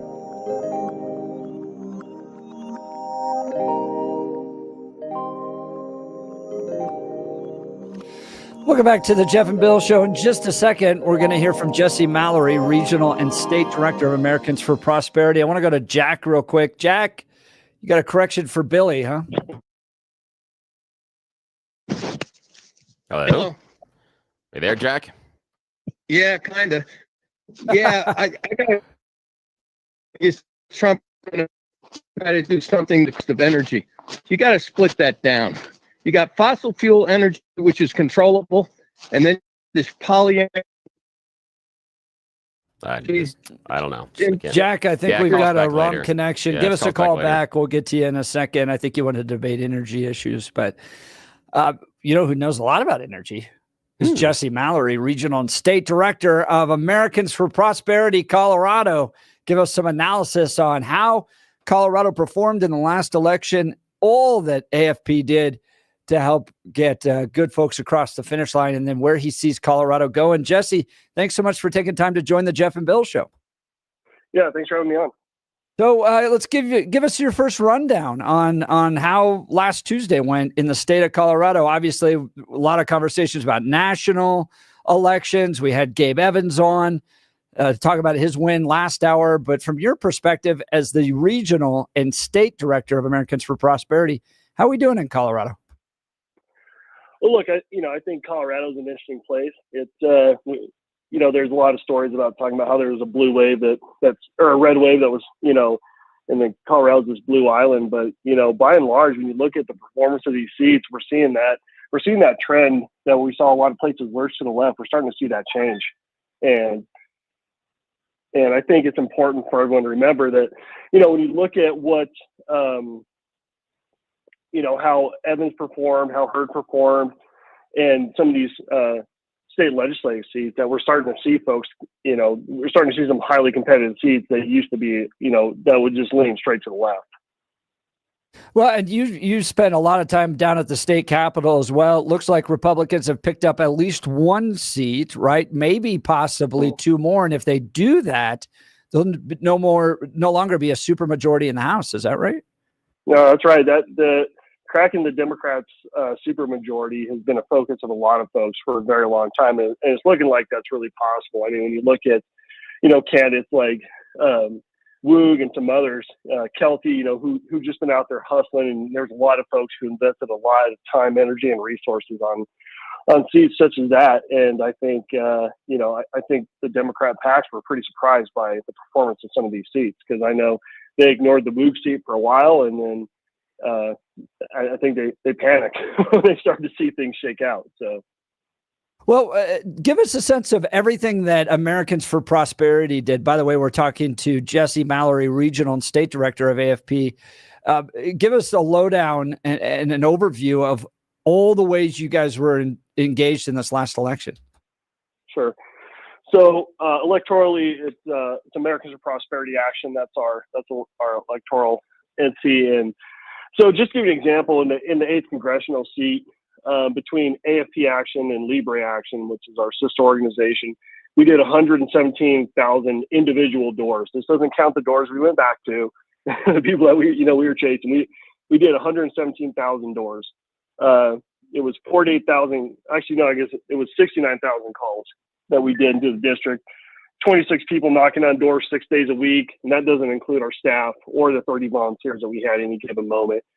So, when you combine that effort with, a strong campaign and Gabe Evans and his team, the NRCC, CLF, and, a lot of the local party groups that were in there, that's what made the difference in such a highly competitive seat. And then we go over to the third, that was 57,000 doors, 60,000 calls, 13 people knocking, 6 days a week, another 30 volunteers. And and then obviously, the fifth CD, that one was won on primary night, so we didn't worry about that one. But Jeff Crank's going to be an amazing congressman. And then on the state legislative side, one of the seats, even though we came up short, actually I'm really proud of it, and that was Stan Vanderwerf. People came to me early on and said, "Man, Jesse, this seat isn't polling well. The Democrats are looking good. The trends look good. We're not investing, and we really like Stan." So we said, we're going to do it anyway. And we did around 10,000 doors, had a group of people that were knocking throughout, did mail, digital, all the usual stuff. And we took a seat that was highly, that was like, I don't know, I think it was performing 8 points behind or something like that. And we pushed it in the margin of error. And, I think Stan ran a really strong effort. So I'm really proud of the work that he did. And then, we talked a bit about WOOG. And, New Day, Colorado was an amazing partner there. And I'm holding out hope for that seat. I think, we're down to the wire. And then lastly, Scott Bright, which was the Kevin Perella seat, if y'all remember, the guy who changed parties a couple of years ago. But we were able to get, I think, a really good policy champion, Scott, who's going to come in there, really work for the people of the district, for the state, and frankly, for conservative policies, which is in desperate need of change, considering the person who currently holds that seat. And that was a partnership with Senate Majority Fund and others. So it's, like I said, and when we look across the nation, like I know you all talked about before, there's a lot of things to be happy about for this election. Well, I think you could, from hearing what I'm saying or hearing from you, that Americans for Prosperity was the single largest voter contact force in Colorado during this election. Is that fair to say? I mean, I've yet to see anybody who shows me numbers that says otherwise. So it's, I think, organizationally, I mean, that's just what we do. We operate year round. We don't take time off. We don't do any of that. We're consistently making citizen contact. In fact, we've been in the 8th congressional seat since December of 2022, doing various things and stuff over the last couple of years. So it's, it is what we do. And I think that's why people need to understand and connect with Americans for Prosperity, because they go to work the day after the election, right? This isn't one particular candidate. This isn't one particular race. The effort to advance conservative policies continues year round with Americans for Prosperity. They have offices all over the state. You can continue to engage with them. You can sign up to join with them. So if you got inspired to engage in this election, maybe for the very first time, and now the races are over and you're wondering what to do next, Americans for Prosperity over at americansforprosperity.org is a great place to connect, to continue to do the work necessary to turn the state around. So give us a little insight into what happens next. What happens next? Well, now the hard work begins, because we have the fiscal cliff that's coming up. We have the Trump tax cuts that are coming up for expiration. So now if maybe you're really excited about the people you saw elected, that's great. Be excited. However, make sure that you reach out to them and you tell them, hey, we want you to ensure these tax cuts remain. We don't want to see a huge tax increase, a federal tax increase on the people of the nation, certainly not in Colorado. And get out there and make your voice heard, because here's the thing. If you know, let's say you know a candidate, you know Jeff Hurd, you know Gabe Evans, Jeff Craig, whoever, you know, reach out to them and say, hey, this is really important to me. This really matters to me. I know you're going to go there. I believe you're going to do the right thing. I just want to tell you how much this issue matters to me, because when an elected official first enters office is when you're going to have their ear the most, right? Over time, it just happens sometimes with some folks where they start to, you know, their staff start to tune out, or they'll start to tune out. And that's why you can never just assume, just because you really like them and you feel like you and them agree on all the issues, never feel like you can trust them to make the right issue. You don't know how many people are lobbying their office or doing what else. It is so important for you to reach out, make your voice heard, and tell your elected officials who work for you the issues that matter to you. Talking with Jesse Mallory. He's the regional and state director for Americans for Prosperity. All right, let's talk state-based legislative agenda. You guys will be active at the national, like you just talked about, but state-based as well. What do you expect to see from this upcoming legislative session? Oh, man, so many bad ideas. But I think the biggest thing is, obviously, you know, the Democrats never get tired of attacking Tabor refunds. They found ways to chip away at it and, you know, spend that additional money on all these pet projects of theirs. So, I mean, that's something that we're always going to keep a close eye on. And what I think is fascinating, though, is, you know, 10 years ago, the Democrats always said, we're going to repeal Tabor. We're going to, or Kerry Kennedy to drive a dagger in the heart of Tabor and all that stuff. You don't hear a lot of that nonsense anymore, because the people of Colorado, by 78% last time I was in the field, support the taxpayers' Bill of Rights. So I think we're going to perpetually be looking at, you know, continued attacks on that.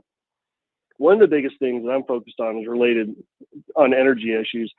When we talk about, especially when it comes to utility rates, if y'all remember, it was like 2 years ago when Xcel Energy was asking for a huge rate increase, when everybody's bills were hundreds and hundreds of dollars more than they used to. Over the years, what the legislature had done is, I mean, they basically boiled the frog in that they're continually adding things and adding things and adding things to where now utility rates are so high for UXL customers, those charging stations. You are paying for those, for their maintenance and construction through your utility rates and things like that, to where we have to hold the line on the new green energy mandates. They're getting out of control. And one of the biggest issues I'm focused on too is the employee trick reduction plan that keeps popping its ugly head up, first through the administrative state, and then they try to do it through the legislature, where they want to actually force your employer to force you to carpool, take a bus, to do all these other things, which isn't reasonable for so many families. I mean, it's absolutely out of control. No, I can't believe they'd even think about bringing that back up. Like, none of us have anything else to do during the day, like take kids to soccer, theater, or baseball, or anything like that. We're just going to carpool to work and back. I mean, they're 0-2 on this idea, and they keep trying for it. Like, they don't stop. And that's what people don't understand, is like, they're really committed to this terrible idea, and they're going to keep pushing it until legislators are terrified to touch it. They're going to keep pushing it. Talking with Jesse Mallory, he's the state and regional director for Americans for Prosperity. I mean, Jesse, I've been down at the state capitol, ran a lobbying team down there. You used to work down there. You were, for a while helping run the state legislature for Republicans. Now, we always feel like, well, the Democrats are going to overreach. The Democrats are going to overreach. And the electorate here in Colorado will push back. And they just seem to keep marching. It wasn't until they actually got pretty anti-Semitic with Tim Hernandez and Elizabeth Epps that the Democrats clean house themselves. But what do you think it's going to take for the voters of Colorado to finally have enough? I mean, people look at Colorado and go, well, it's this little blue island, in part because of the demographics. And I think the demographics are the fact that we're highly college educated, which I don't think bodes well for colleges. I think they're pretty progressive in their education. And when you educate a lot of people to be progressive, well, and they all move to a state like Colorado, they're going to lean the electorate towards the left. So what do you think it's going to take for Republicans to get this state balanced again?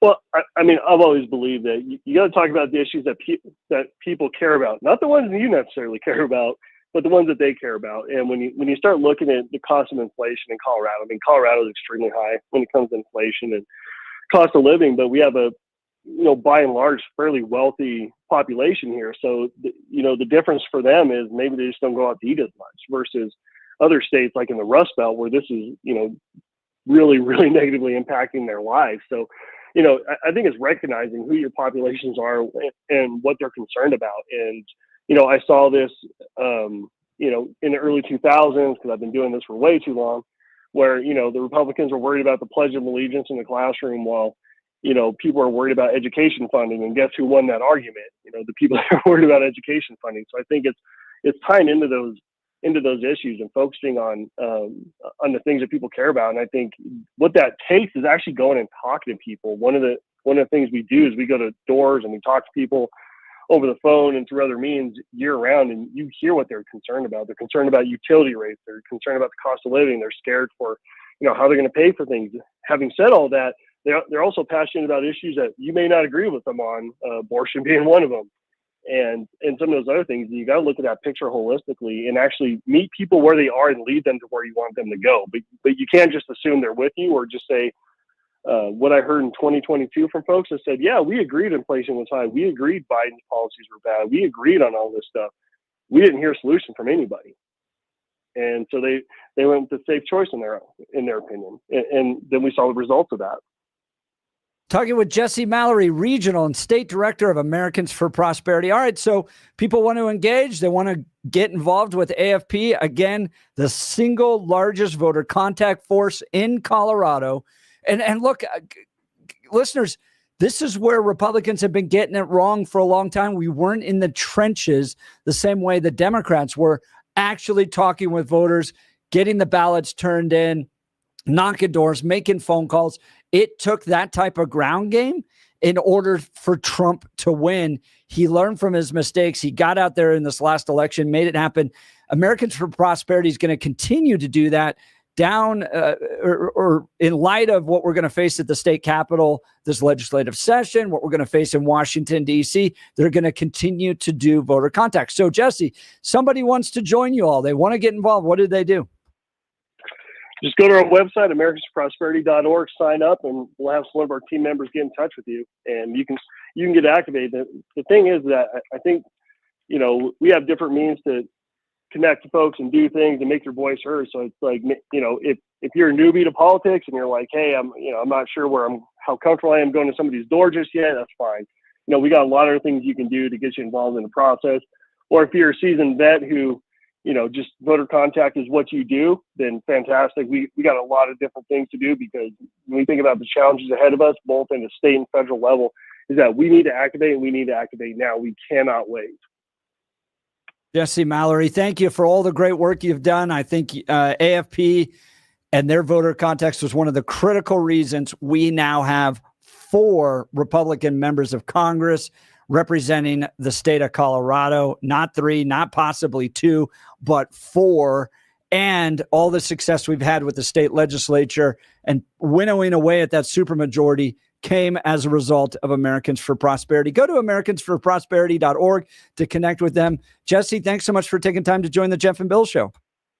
Hey, thanks for having me on. Billy, so all that snow shoveling. Yeah. You're not nearly as sore as I am today. I'm shuffling around like an old man. I know. But you had to do all the extra snow shoveling. And this is the thing is, I feel great today. And this is ridiculous. We had over 2 feet out at the Thorpe homestead. Again, it's a tiny little house, but we were out there, had over 2 feet. And I was out there for a couple of hours because we do our driveway, our walk, and then across the street, another driveway, another walk. And I feel great. Now, that is crazy, but it's all due to my friends at Balance Well Space. Here's the difference. I've been working with this medical team at Balance Well Space. They practice integrative medicine. That means you get a whole bunch of different treatments all under one roof. You can get physical rehabilitation, wave therapy, regenerative care, trigger point injections, neuropathic care, chiropractic care, all at once. Now, Why is that good for you? It's because you're not driving all over town several times a week or several times a month to get this different care. You talk to the team at Balance Wellspace, balancewellspace.com. Dr. Julie, Dr. Jess does a personal evaluation. They then test you. They do the pokes, the prods, the pictures, all that stuff, and they put together a custom plan that is totally based on your goals and your current pain level. Then they go to work. The coolest part, every couple of weeks, they come back and they reevaluate your care. They ask you what's working, what's not. They'll lean into things that are working really, really well, and they'll change things that aren't working so well. The reason that's so cool for you is because your current medical team, the people that are the doctors that are dealing with you in different offices, are never sitting down and having conversation about you. They're concerned about the billing. They're concerned about your next appointment, but they're never talking as a team about your goals and getting you to where you want to be. They're fine cashing the check. That's not what Balance Wellspace is. Balance Wellspace is different. They have brand new offices in Lowry, right across from Hangar 2, and plenty of parking. It's very easy to find. The coolest thing is this. Last year, I would have been shuffling around like Jeff is today after that long day of shoveling snow. My wife was asking me Saturday afternoon, how's the back feeling, et cetera, because I was doing something weird in downstairs and moving some things around. And she's like, how's your back feeling? I'm like, I feel great at this. And she goes, after all the shoveling? Yes, after all the shoveling. If this was last year, I would have been flat on my back within about 7 to 10 hours, doing some heating and just getting the muscles to loosen up. The craziest part was this. I woke up Sunday morning. That normally, after a hard day of shoveling, that next morning, as you know, that's the part where the muscles really tense up, where it really tightens and it makes it so hard to move around. I got up and forgot I shoveled snow the day before. I didn't have a twinge. I didn't have a pull. I didn't have a tightness. It is ridiculous how good I feel after the number of hours I spent outside shoveling that wet, heavy snow. And you can feel me because you know that snow was heavy. We had all sorts of moisture in it. I'm out there with the shovel, and the handle was cracking because I was lifting too much. The shovel was breaking down, not my back. That's thanks to Balance Wellspace. As we're talking right now, I'm regenerating the meniscus in my left knee. It is so cool, but you've got to take the first step before they can help you. Check them out, balancewellspace.com, balancewellspace.com. I know they can make the same difference in your life they have made in mine. I'm shoveling snow without getting sore afterwards. This is simply life-changing, and I want you to experience the change as well. Balancewellspace.com, and when you reach out to them, please tell me you heard about them here on the Jeff and Bill Show because it helps us out as well. Thanks. And again, shoveling snow, no pain. Come on. What are you waiting for? Make that call. That's great, Billy. We'll continue with your calls and texts. You're listening to the Jeff and Bill Show. Denver's Talk Leader, News Talk 710, KNUS.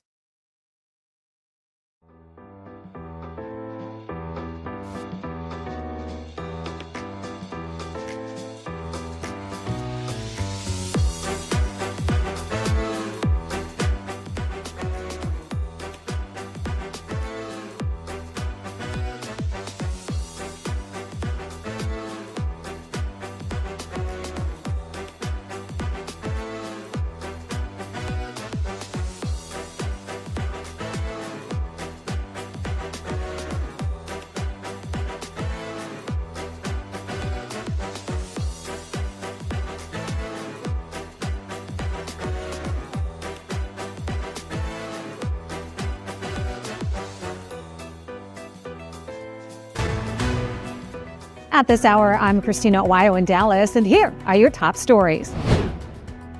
Very soon, you will be able to eat IHOP pancakes and Applebee's ribs in one spot. That's because Dine Brands, which owns both restaurant chains, has announced that they are opening a combined Applebee's IHOP next year in Texas. It will be designed with two distinct sections, one side with the traditional IHOP atmosphere. The other will include a bar and TVs, which is the traditional Applebee's decor. Both menus, however, will be available to all customers since the restaurants share a kitchen.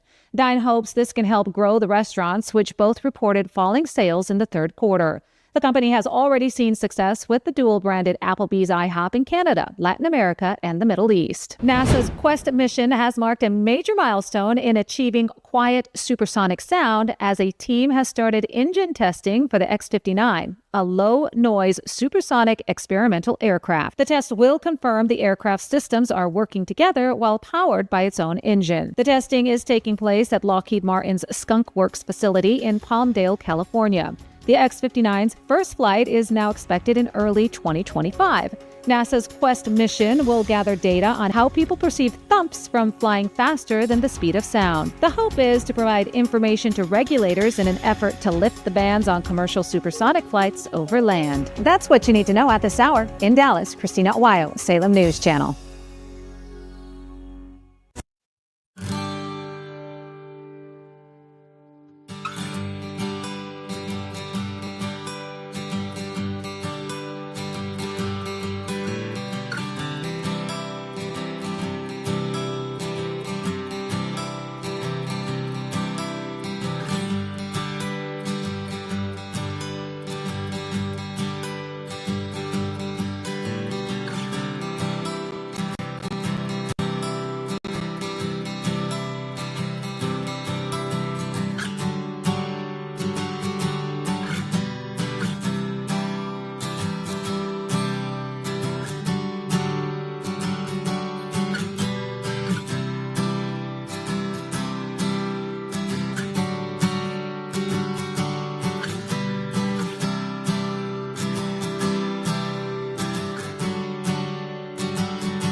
Welcome back to the Jeff and Bill Show. Great conversation with Jesse Mallory and Americans for Prosperity.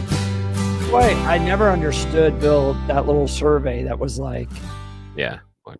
the state party survey where Yeah. they're like, "Do you disavow AFP?" I was like, Yeah, I Like, know. I never like that was literally, honestly, probably the largest voter contact force in Colorado. Yeah. Why would you want to disavow that? Yeah, I know. And that's we talked about it earlier with, and again, huge congratulations to Gabe Evans on Veterans Day for nailing down CD8, beating Yadira Caraveo. That was made official over the weekend.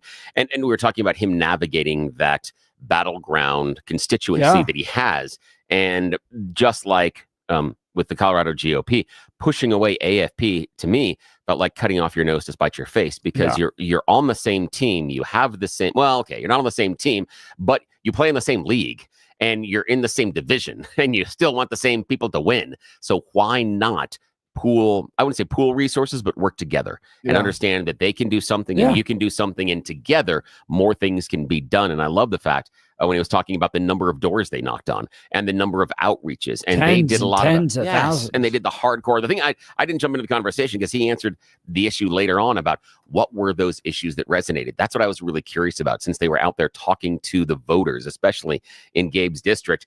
What were the issues that resonated? What were the things that turned minds and hearts away from what the vote was last time? And they only needed a few percentage points. And he outlined that nicely. So it was all the stuff that we assumed it was going to be. Yeah. It was good to hear. Absolutely. Let's go to the phone lines. Jack, Wyoming. Good morning, Jack. You're on the Jeff and Bill show. Hey, morning. Hopefully the phone sticks this time. Yeah, good morning. I've mentioned this to you before, but earlier I heard you say that Trump was going to try to work on getting the energy prices down. You got to split the energy situation into two different parts. They're not the same. They're not comparable. Fossil fuel energy is reliable. It's controllable. It can be throttled. It can be used when needed. It can be not used when not needed. All of this, renewable energy sources, let me give you an analogy. You don't know when you're going to get it. When you need it, it's not there. It's the equivalent of, let's say you had a car, and when you stop at a traffic light, the engine revs up to 5,000 RPM until the light changes. Then when the light changes and you try to pull away from the light and get on the interstate where you want to go 60, the engine's only going to run at 500 RPM, and you can't get over 5 miles an hour. That's what you have with renewables. There's no way of controlling them. When you need it, it's not there, and when you don't need it, you got too much. It's ridiculous. Elon Musk would disagree with you because he's got the EV cars. That's, but again, but what he promised, and Jack, let's go back. What Donald Trump promised was not to talk about green energy or fossil fuel energy. He just promised to reduce our energy costs by 50%. And if he cuts on off the fossil side, he can do that. But he can do that on the fossil side. He cannot do that with the electric grid. Because the electric utility companies are billing you for the cost of these ridiculous windmills. But portion of that cost is not just government subsidies. The electric companies. I've got buildings that I've heated with natural gas for less than 1/3 of the cost of heating them with electric. When you have a utility company that has the electric and another one has the gas. There's no comparison, Billy. So hang on a sec. I'm not the one making the claim, Jack. I don't understand why you keep arguing with me about this, because it's Trump's claim. Argue with him. So are you telling me that Trump was disingenuous? Was he inaccurate, or was he lying? What's your conclusion? The only thing I heard you say that he was going to try to bring down energy costs. And what I'm telling you is when you're talking energy. Okay, well, I didn't hear what he said. I know, but Jack, my stop. point, Jack, stop. I'm quoting him. We will go forward. Stop turning around and looking at me and saying, you're saying this about him. No, I am quoting Trump. He said he's going to drop the energy price by 50%, and you have just said he can't. No, you can on fossil fuels. You can't on electricity. And what happens if he does it on fossil fuels, sir? All he has to do is let the private sector go and open up the pipelines and open up the leases for drilling. That's all he has to do. The private sector will take care of all of that. I didn't ask the how. My question is the what. What happens if he lowers fossil fuel prices by 50%? And I'm assuming that means barrel of oil price, crude. So if we're seeing a 50% reduction in what we're paying at the gas pump, what does that mean? What's the fallout to the American oil and gas industry? What's the result? What does it mean to the industry, or what does it mean to the citizen? The citizen's going to have more money at the end of the month because he's not putting it in the gas tank. Fair enough, but I did specify the producers. So what does it do to the industry? The industry will always make money no matter where the price of oil is at, because they disagree. They disagree with that. That's not what they said. Oh, they're going to go out of business? No, I didn't say that. I'm saying I disagree that they disagree with your premise that they will always make money no matter where the price of oil is. They disagree with you on that. Fundamentally, the oil and gas industry disagrees with you in America. They don't believe that. In fact, there's a Mendoza line about profitability. And so right now we're looking at WTI and Brent crude somewhere around $70. I don't know the exact price. I believe Brent's a little bit lower than WTI. WTI is probably a little bit above 70. Brent crude's probably a little bit below 70 right now. But I haven't checked it in the last 48 hours. But that's probably where they are. If we drop that by 50%, that's at $35 a barrel of oil, roughly 35. Most American oil and gas companies can't be profitable at a $35 gallon barrel of oil price. They can't. They need it to be about 45 to 50 in order to make profits. So what you're talking about is the refiners now. You're not talking about the gasoline retail. I'm not gasoline retail. I'm leaving out of it. I'm talking about the oil and gas industry, which is, yes, the refiners and the people that are pulling it out of the ground. They need it to be somewhere around 45 to 50. If Donald Trump follows through on his promise to drop it by 50%, he makes our American oil and gas companies non-profitable. Well, he didn't say he was going to have a mandatory price set on a barrel of West Texas crude. He said he was that's going. what I'm hearing from you. He said he was going to drop the American energy prices by 50%. that has to include dropping the price of Billy, barrel of here's oil. where you're going wrong. Okay. You're conflating what he said. I didn't hear what he said, but from what you're saying, he said he's not going to do it. What he's going to try to do is everything he can to encourage the production of oil and gas and pipelines, which will have the effect of bringing down the cost. He's not saying he's mandating something to the oil companies. Yet again, we've come to the idea of we can't trust what Donald Trump is saying out of his mouth. We have to run it through some sort of filter so we really understand. Donald Trump said directly, I'm going to cut oil prices by 50%, your energy prices. I'm going to cut energy prices by 50%. You're going to be paying 50% lower. That's what he said. He didn't do all the other things that you did afterwards. He said directly, I'm going to lower them for you by 50%. He's saying that that's going to be the effect of what he's going to do with multiple actions. He's not saying he's mandating it. You're offering it like he said it was a mandate. I know, but that's going to be the effect. Jack, still. Billy, you don't know how to listen. You just do not know how to listen. No, Jack, you don't know how to listen because here's the idea. Even if he opens up all the oil and gas leases and tells people to go and drill, baby, drill. If we drill enough to where that barrel of oil drops below $50 to $45 per barrel, it now becomes less profitable, if not profitable at all for oil and gas here in America. They stop drilling. They stop exploration. And you know as well as I do that if we had to open up the leases, it will take at least 2 years to get those things moving already because of everything that's involved. So he can't do it Everything immediately. being the Democrats. But again, fine. But again, regulations. But you can't just show up onto a plot of land and just start drilling. It doesn't work that way. We can talk about regulations. Even if you cut back regulations, you're not running anything for 12 to 16 months. That's how it works. I know more about oil and gas than you will ever know. Jack, I never said that. You don't know what you're talking about. Jack, Jack, am I wrong about Jack? Am I wrong about the price of oil? Am I wrong about the price of oil and what makes profitability? Am I wrong? Well, yeah. No, I'm not. You're incomplete. You're not no, wrong. I'm not. You're incomplete. No, I'm not wrong. I'm absolutely right about what happens with the barrel of oil and the price and where it becomes profitability in America. Well, the am I price right? has a Am lot I to right? do with the Am I cost of right production. about? Yes, exactly. And it's not And the getting cheaper to produce. It's not getting cheaper to produce, Jack. It's going to get more expensive to produce. Technology, no, it's not. Oh, it absolutely is. For crying out loud, they do horizontal drilling, 7,000 feet. It's not vertical holes anymore. I know that. The technology in the oil field is so astronomically more efficient than it was back when we had $30.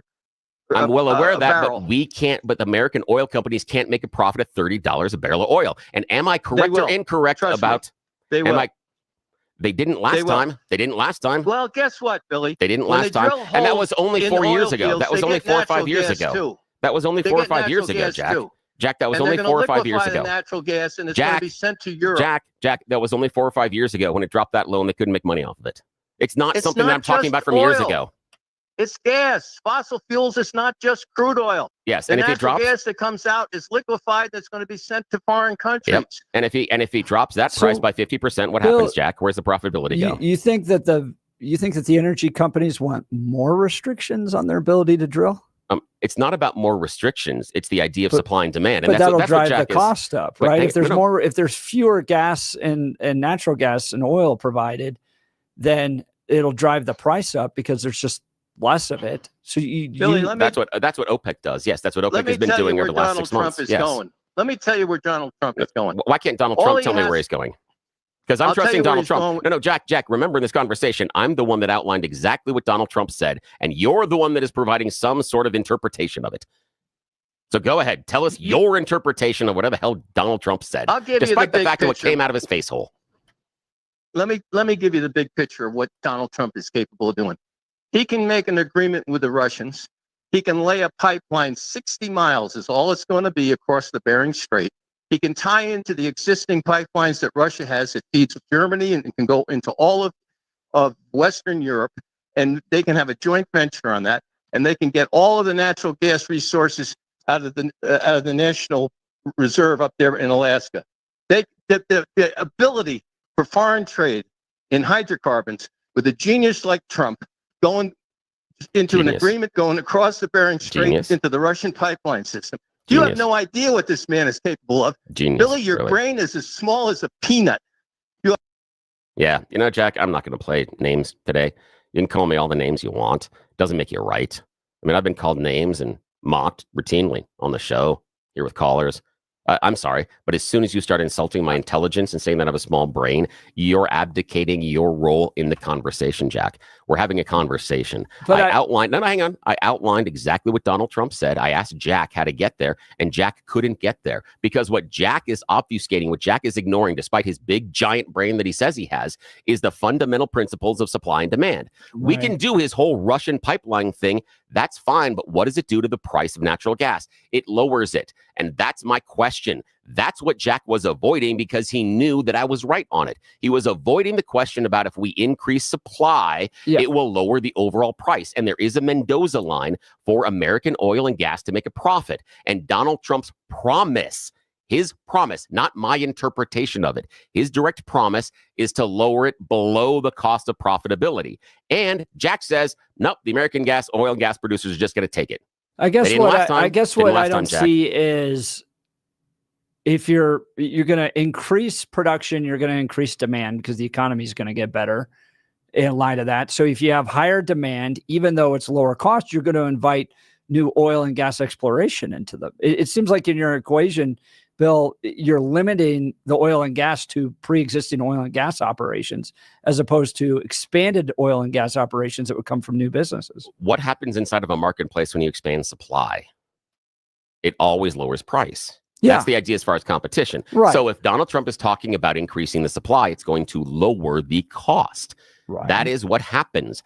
OPEC is restricting their oil production right now because it increases the cost of the per barrel oil. That's exactly it. Yeah. So this is not, I'm not talking about economic magic. I'm talking about simple supply and demand. But that if Donald Trump wants to lower, no, hang on. If Donald Trump wants to lower prices by 50%, he's going to have to increase production in America below what is going to be profitable. And I just want to know how that's going to happen. And Jack calls me an idiot. Well, what do you mean? How do you know that's how it's going to happen? Because you don't think the oil and gas companies are going to play along with it? What do you mean by play along? They're going to tank their profitability. They want to take less profits. They're going to actually produce in a competitive marketplace where you end up with a lot more businesses that can. Do you remember when we were in the fracking boom in Colorado and they were literally paving the streets up in Weld County in gold? Right. That was companies being able to compete against each other, and the price was relatively low, and it seems like everybody was making money. Not necessarily, because right now, here's the idea. So if you're a company that's doing fracking right now and you're getting X, and then the supply is going to increase, and now you're going to get a lower cost of Y, how excited are you about that? I mean, unless you can make it up on, unless you can make care about you being excited. You're not making profits, though. You're not making profits, and if you're not making maybe profits, not at the rate. But how does that grow the economy then? If we have a company, because you're selling more, because it's now cheaper. But I'm making less money. So I'm making less money off of it. Yeah. So isn't that the idea that I should be a profitable business? So what you're telling me is that Donald Trump's plan is to produce more oil and gas and make our companies less profitable. But that to me sounds like Kamala Harris's plan to make companies less profitable. That's where I struggle with yours, because all of a sudden it sounds like you would think oil and gas would be in the Jared Polis realm of going, yes, restrict it, because when it's more expensive, we make more money. Yeah, they do like it when it's more expensive. When you hit $100 a barrel, that's great for them because it's very advantageous. Pretty much every oil and gas company's left Colorado at this point. That has to do with local regulations here. That's because you have. But it's still more expensive. But hang on a sec. Because of the regulations. I know that, but you can go somewhere else. Going from here to oil and gas in Texas is much different than going from here to Russia, Spain, Belarus. That's different. And that's why you see oil and gas companies in America moving around, and that's why we also have the globalization of the market. But this is just simple supply and demand. If Donald Trump is going to achieve his 50% drop in energy prices, he's going to have to tank profitability for American oil and gas. He's going to have to. And see, that's where I think you just seem to be carving out of the equation the idea of greater demand in a stronger economy that takes place as a result of it. So give us a call, 303-696-1971. 303-696-1971, or text us on the Dan Capitalist Law text line 720-819-5115. And as you can imagine, text messages are on all sides of this. Haven't seen those yet. Bill is correct. There's a marginal price for a barrel of gas where producers will drill and cap as well. Jason in Denver, Eric saying you're wrong. Jack kicked your butt. Again, so here's the thing, though. Back I appreciate and the forth idea on both sides of that. I appreciate the idea. See, the one thing that said that I was right talked about the why. The other person is Jack's right, kick butt. Same thing as Jack calling me small brained. Okay. Give us a call. Really? Engage in the debate or text us. You're listening to the Jeff and Bill Show. Denver's talk leader, News Talk 710 KNUS.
Well, picked up a whole lot of phone calls. We're going to get to that in a second over Trump's energy plans, whether or not you could reduce it 50%. I highly doubt he can reduce it 50%. That seems like just political rhetoric to me, but it's still going to be a lot better than what we have under the current administration, where they'll free up the restrictions. But Bill, going back to whether or not they'll be profitable, just pure economically, if you, let's say you make a $30 profit on one barrel, but you can make a $4 profit on 100 barrels. Wouldn't you want to make the $4 profit on 100 barrels if you could produce that much? But the problem is Trump's promise of a reduction of 50%. If we also look into that as far as price of oil, gas, and green energy, would mean you're losing money on every barrel of oil you're producing. That's the issue. Oh. RockyMountainBargains.com, where you'll always pay half price. Why pay retail when you can get what you want at 50% off? Just go to RockyMountainBargains.com and save. Here's this week's featured item. A Yeti Rambler half-gallon jug valued at $100. Get it now for half price. Get it now at RockyMountainBargains.com for 50% off. RockyMountainBargains.com, where you always pay half price. Restrictions apply. Go to RockyMountainBargains.com for complete details.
It is 9 a.m. in the Mile High City. Good morning, Denver, Colorado. You've tuned into the Jeff and Bill Show, News Talk 710 KNUS. I'm your co-host, Jeff Hunt, along with Bill Thorpe, bringing you the freshest insights, hottest takes from the right, left, and center. Congratulations. You're waking up in the greatest country in history, off to work because of the freedom secured by our veterans. A very special tip of the hat and thank you to veterans out there who have sacrificed so much to make sure we get to enjoy the freedoms that we have in this country. God bless you all. If you'd like to give us a call, tell us about a great veteran in your life, feel free to do so. Phone number is 303-696-1971, 303-696-1971, or text us on the Dan Caplis Law text line at 720-819-5115. We'll get to the phone lines here in a second, but first, news and comment with Blake Olson. Good morning, Blake. Hey, good morning, Jeff and Billy. 37 and sunny in Denver, expecting a high of 56 on Veterans Day. The 7-10 5-day forecast coming up. Our top story. Yeah, I mean, we always knew that this district was going to be a close district. 2 years ago, it was decided by 0.69%. This year, once the final vote comes in, it will probably still be less than 1%.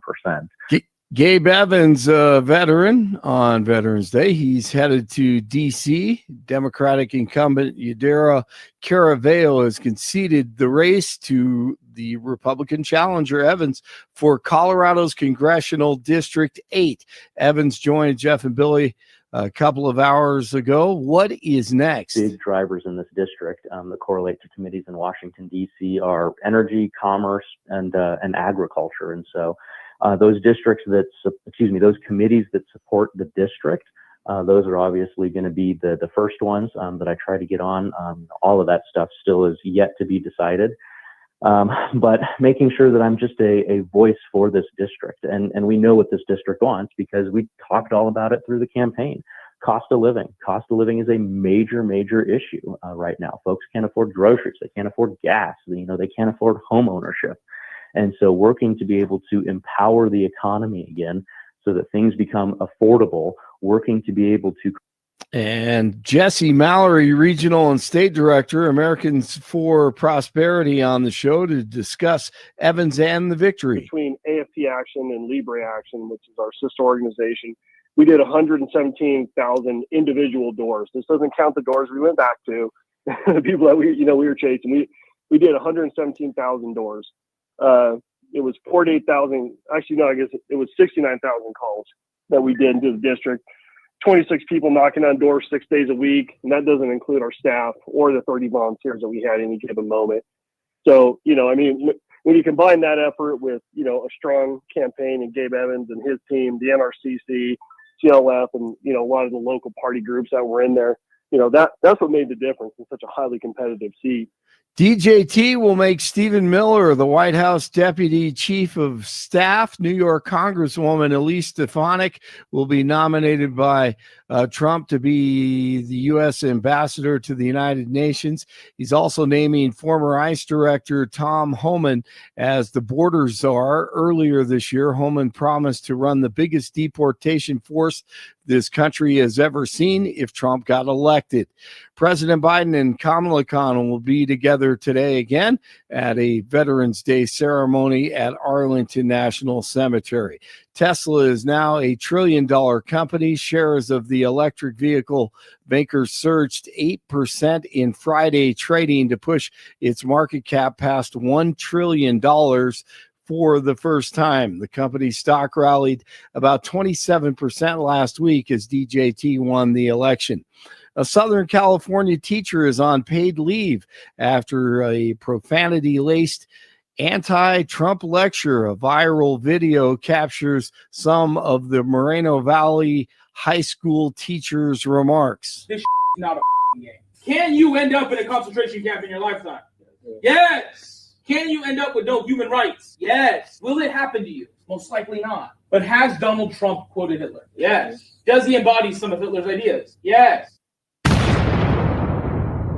He made the comments to and his we wonder why Jeff desperately wants to buy a billboard that says, "For the love of God, get your children out of government-run schools." That is so it's true. just like over and over. And I saw on Fox that they're hosting protests, anti-veteran protests at Columbia today. What? I'm just like, why?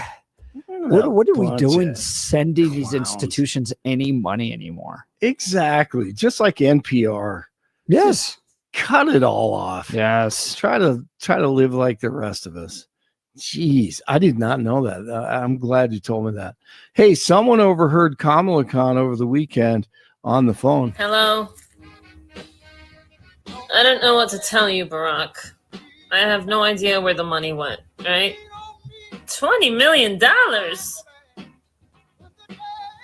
Can you tell Beyonce to give me a call back? She can also just wire me. Technically she should pay me back. He didn't even perform. This Offset? That lady, that comedian's becoming very popular on social media. Did you? What's that? I Jeff? was going to say, did you see she paid $1 million to Oprah?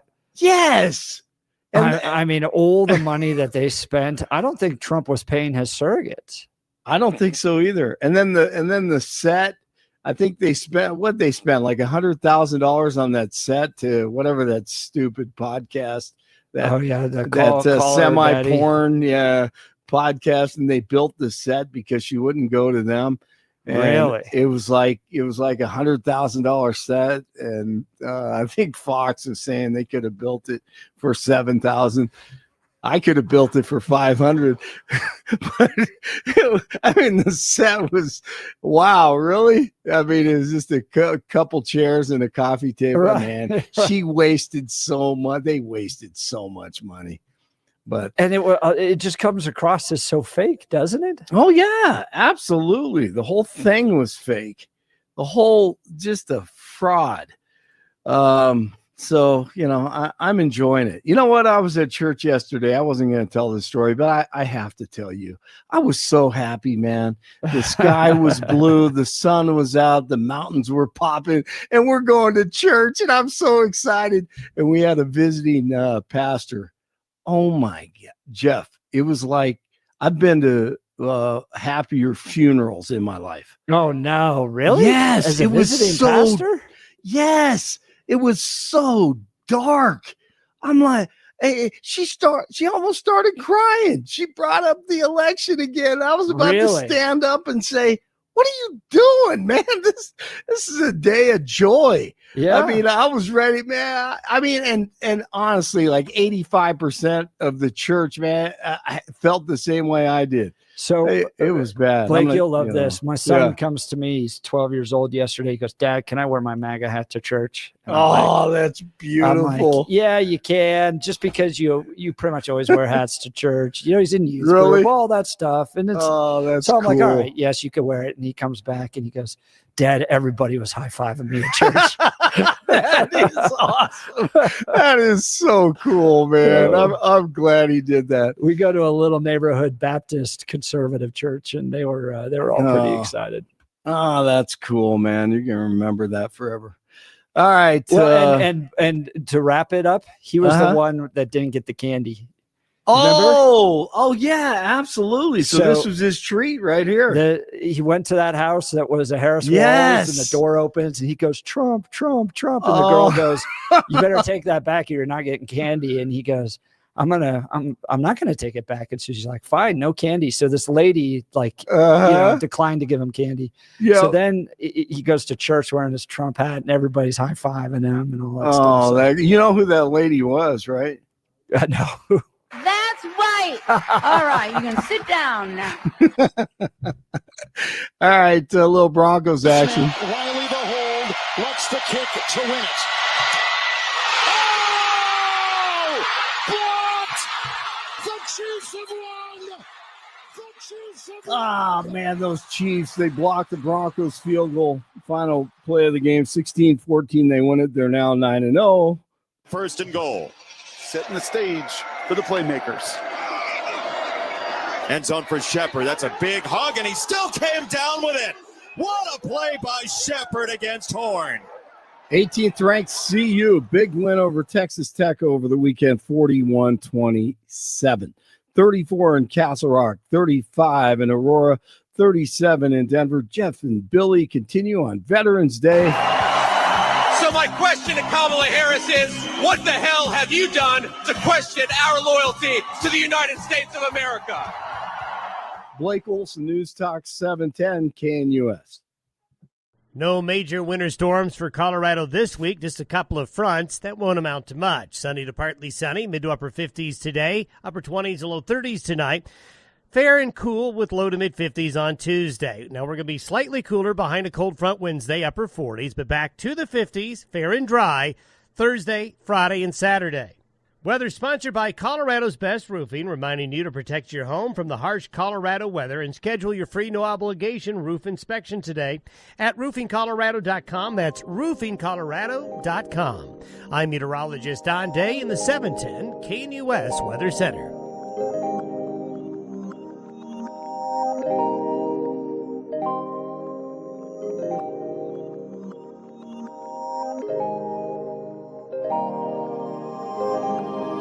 Welcome back to the Jeff and Bill show. We've been having a debate over oil and gas. Donald Trump saying that he's going to cut energy costs by 50%.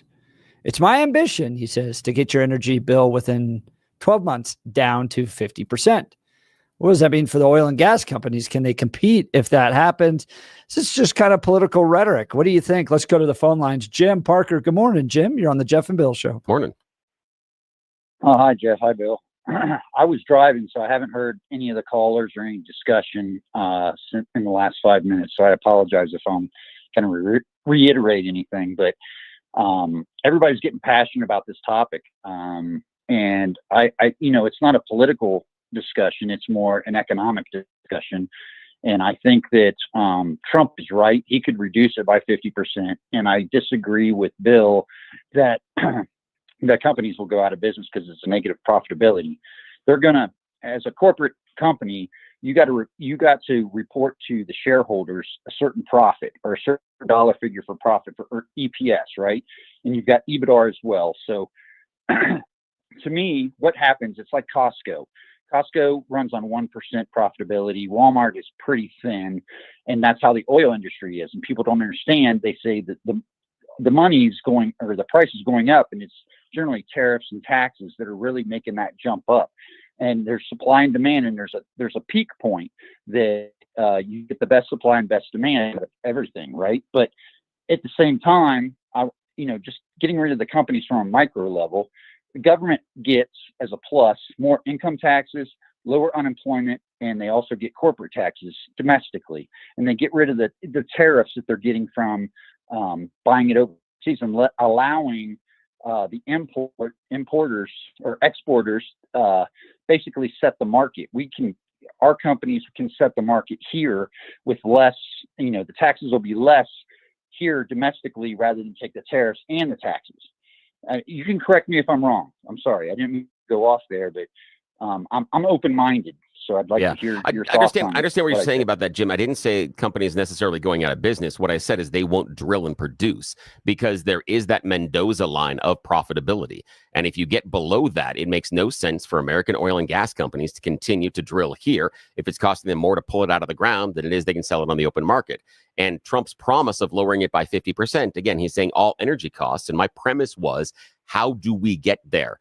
And I'm focusing on oil and gas because it seems the easiest, also because of what Jack said earlier about green new energy, that we're never going to be able to reduce that or anything else. So I just took that off the table. I figured, okay, if Jack is right, and again, even though he called me small-brained, I'm willing to have that conversation and say, okay, fine. If you don't want to deal with the green energy deal, then you have to go ahead and we have to deal with the lowering the cost through oil and gas. And there is a point in which it becomes too expensive to pull it out of the ground. We have a lot of multinationals. Now, what will happen is some of the shift will occur inside of our country domestically. But ExxonMobil, they'll just go pull it from somewhere else if it gets too expensive to pull out of the American ground. They're a global company. They don't, whether or not we allow them to produce what they need to maximize their profits here is a little bit irrelevant to them. And the other part that we're not playing into this is supply and demand is somewhat governed, again, by OPEC. And they have been constricting supply for over 6 months right now. And that's why the oil prices are where they are right now, despite the fact that America is producing and exporting more than we ever have in our history. So my point being is you can increase that supply, and you say your profitability margin, and correct me if I'm wrong, is 1%. It's oil companies actually, they make more volume profitability wise, so they can make $1 trillion on 1%, or they can make 500 billion and say my percentage of profit looks at 5% now, right? Because you But got Jim, to Jim, just to stop you there. But Jim, what happens if it's negative 1%? What happens if it costs you more to pull it out of the ground than it does for you to sell it? There isn't a single way you can get profitability based on unit sales. You can't make it up based on volume if you're losing money on every barrel you're pulling out of the ground. That's my question, because there's a Mendoza line, and I believe it's somewhere between $35 and $40 a barrel is normally the U.S. Mendoza line. I'm not exactly sure, because I'm not in the industry, where that would be today, but that's what I'm asking. Because if Trump is going to reduce it by 50%, our total cost, he's going to get really close to that Mendoza line of making it not profitable for oil and gas companies in America to pull it out of the ground. That's my basic question. Someone has to explain that to me. I'm not sitting here being a jackass about it. Well, you're correct, and I apologize. Well, I know. No, I'm not calling you. You didn't say that, man. No, I get it. No, I'm just talking about the text messages and other people. Jack got a little too passionate by calling you names. You turned into kind of like, I take that as Democrats or liberals. When they're not right and they're saying something, they start calling names and get that's fair upset. So, but you can, what you have to weigh is if you increase supply domestically and you have that cost, as you're talking about, you have regulations you have to deal with because Biden shut down 30 oil rigs in his first 2 weeks in office, and those people became unemployed immediately. So there's a ramp-up cost. You're correct. And getting those people rehired domestically, going through regulations, and I'm just talking oil, but you got fracking, you got other industries that go to that. But the demand is so high right now, especially on electricity. We have a shortage of electricity right now because that's my background is UPS and backup air conditioning for data centers. And these mega data centers are pulling PU. They're pulling so much energy. They're like the data center for NSA that Ed, I can't remember it, Snowden came out with. That data center alone pulls more electricity than the entire state of Salt Lake City. And there's 3 of them, one in San Antonio and another one I think in Ashburn. So there's some that spy on us domestically and hold all that stuff. They're massive, massive data centers. And you have to supply that for the corporate America. But then domestically, there's a demand, and that's where they push it up because there's a good thing for the income tax for the government, and the government's going to make that happen. So I'm kind of all over the board here, but from a government perspective, income perspective, and it's great. It helps us revenue-wise, and companies are going to make their margin. Those CEOs, I mean, as much as not you, I'm sorry, I'm still going off. The society blames corporate America. Say the liberals are like, CEOs make too much money, but hey, Taylor Swift's worth $1 billion. I mean, but we're not going to say anything about Taylor Swift. Let's get on the CEOs that make way less. Guys, I was close friends with an oil and gas banker for years. We'd have breakfast. The only time I ever saw him panic was when they overproduced and then the costs went up. In that situation where they had more oil than they could house, more oil and gas that they could house, and then people were buying it because the costs went up. That was the only time where I really saw him struggle.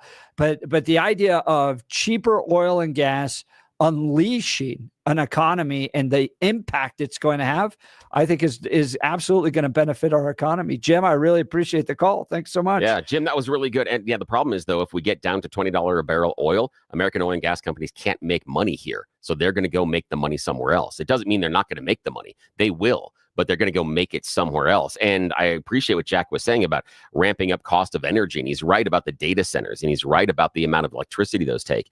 And one of the things that we also should, at this point, when he brings that up and he put it on the table, is the idea of cryptocurrency. Donald Trump wants us to become the leader in cryptocurrency. Crypto is phenomenally energy dependent, phenomenally electricity dependent.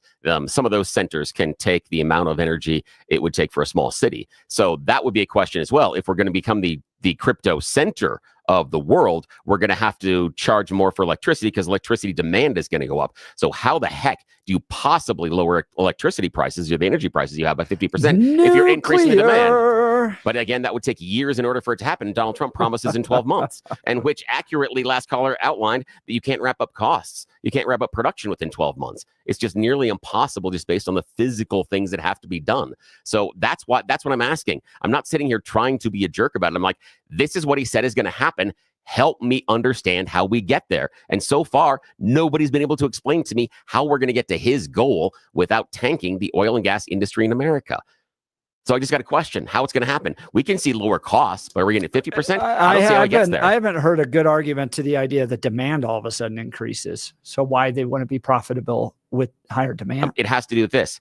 If it costs, okay, let's talk about it this way. I know the Mendoza line, all that stuff. But that's the issue. So that's the issue. If it's lower, if it's costing you money to produce it, it doesn't matter how large your demand is. If you're producing shoes and at $5, you can make a profit. At $4, you lose money. It doesn't matter if you're selling a $4 pair of shoes. It doesn't matter if you're selling 10 shoes, 1,000 shoes, or 1,000,000 shoes. You're only losing money on each pair. And I haven't heard what that Mendoza line is. I tried to look at it, and it seems like everything's back in 2018. Yeah, but for I'm guessing from oil and gas, it's got to be somewhere between 35 and 40. That's why I brought that number up originally, because his 50% cut gets us right near there, gets us right near $35. And that was the last lowest number that I had ever seen for that Mendoza line was at 35.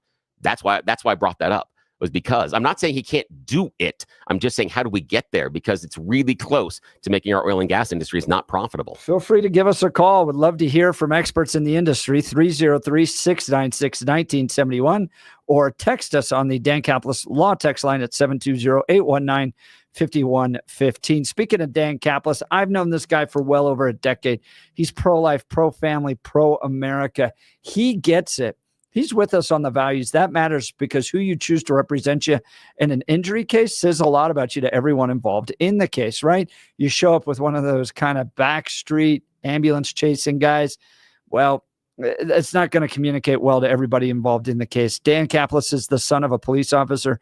He's a former seminarian who's dedicated the last 40 years of his life to helping people who are hurt in serious motor vehicle crashes. But more than just being a great guy with solid values, Dan is a real winner. Dan is believed to be the only lawyer in Colorado history to win 5 straight multi-million-dollar verdicts in Colorado crash cases. Dan is also believed to have won, listen to this, the largest truck crash verdict in Colorado history. Dan Caplis Law is so trusted that they're the official law firm partner of the Denver Nuggets and the Colorado Avalanche. Dan Caplis Law is a serious firm for serious cases, and you might be saying to yourself, I can't afford him. He must just be reserved for the rich and wealthy. It's not true. Dan, motivated by his faith, he accepts righteous injury cases on a percentage fee basis so that he can represent good people from all walks of life without regard to ability to pay. So if you need Dan's help, give him a call. 303-770-5551. That's 303-770-5551, or hit dancaplisLaw.com. That's Dan, CAPLIS Law.com. We'll continue with your calls and texts. You're listening to The Jeff and Bill Show. Denver's talk leader, News Talk 710, KNUS. At this hour, I'm Christina Owayo in Dallas, and here are your top stories. The U.S. Department of Agriculture announced that students eligible for free or reduced price school meals cannot be charged processing fees starting in 2027. As of now, school districts work with processing companies to offer cashless payment systems for families, but they sometimes come with processing fees. Reduced price students cannot be charged more than 30 cents for breakfast and 40 cents for lunch in fees. However, processing companies often charge 10 times that amount, according to the Consumer Financial Protection Bureau. Meaning families that qualify for free or reduced lunch pay as much as 60 cents a dollar in fees when paying for school lunches electronically, according to the report. With this rule, the USDA will lower costs for families with incomes under 185% of federal poverty guidelines, which equals $57,720 for a family of 4. The Steamship Authority is offering free travel to all veterans and active duty military personnel on Veterans Day. Today, all veterans, including active duty, military veterans, and retired military veterans who have a valid military ID showing their active duty, honorable discharge, or retired status, can travel as a passenger for free on all Steamship Authority ferries, both traditional and the Nantucket high-speed ferry. The free ticket does not include the passage of a vehicle or any additional passengers. That's what you need to know at this hour. In Dallas, Christina Owayo, Salem News Channel.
Welcome back to the Jeff and Bill Show. Kamala Harris, New York Dancing with the Times. Stars. Dancing with the Stars. Dude, do you really think she does that? I don't know. I just think that that'd would be fun. kind of good. It would be good for her. It would be. I mean, if we can have a person that's a convicted felon with an ankle bracelet on Dancing with the Stars, and that counts as a star, then fine. Kamala, losing candidate and a presidential candidate. I mean, Sean Spicer was on. That is hardly star. So I think it would actually improve them if they could do Dancing with the Stars. I think she should do that. Either that or she should become a guest judge on The Voice.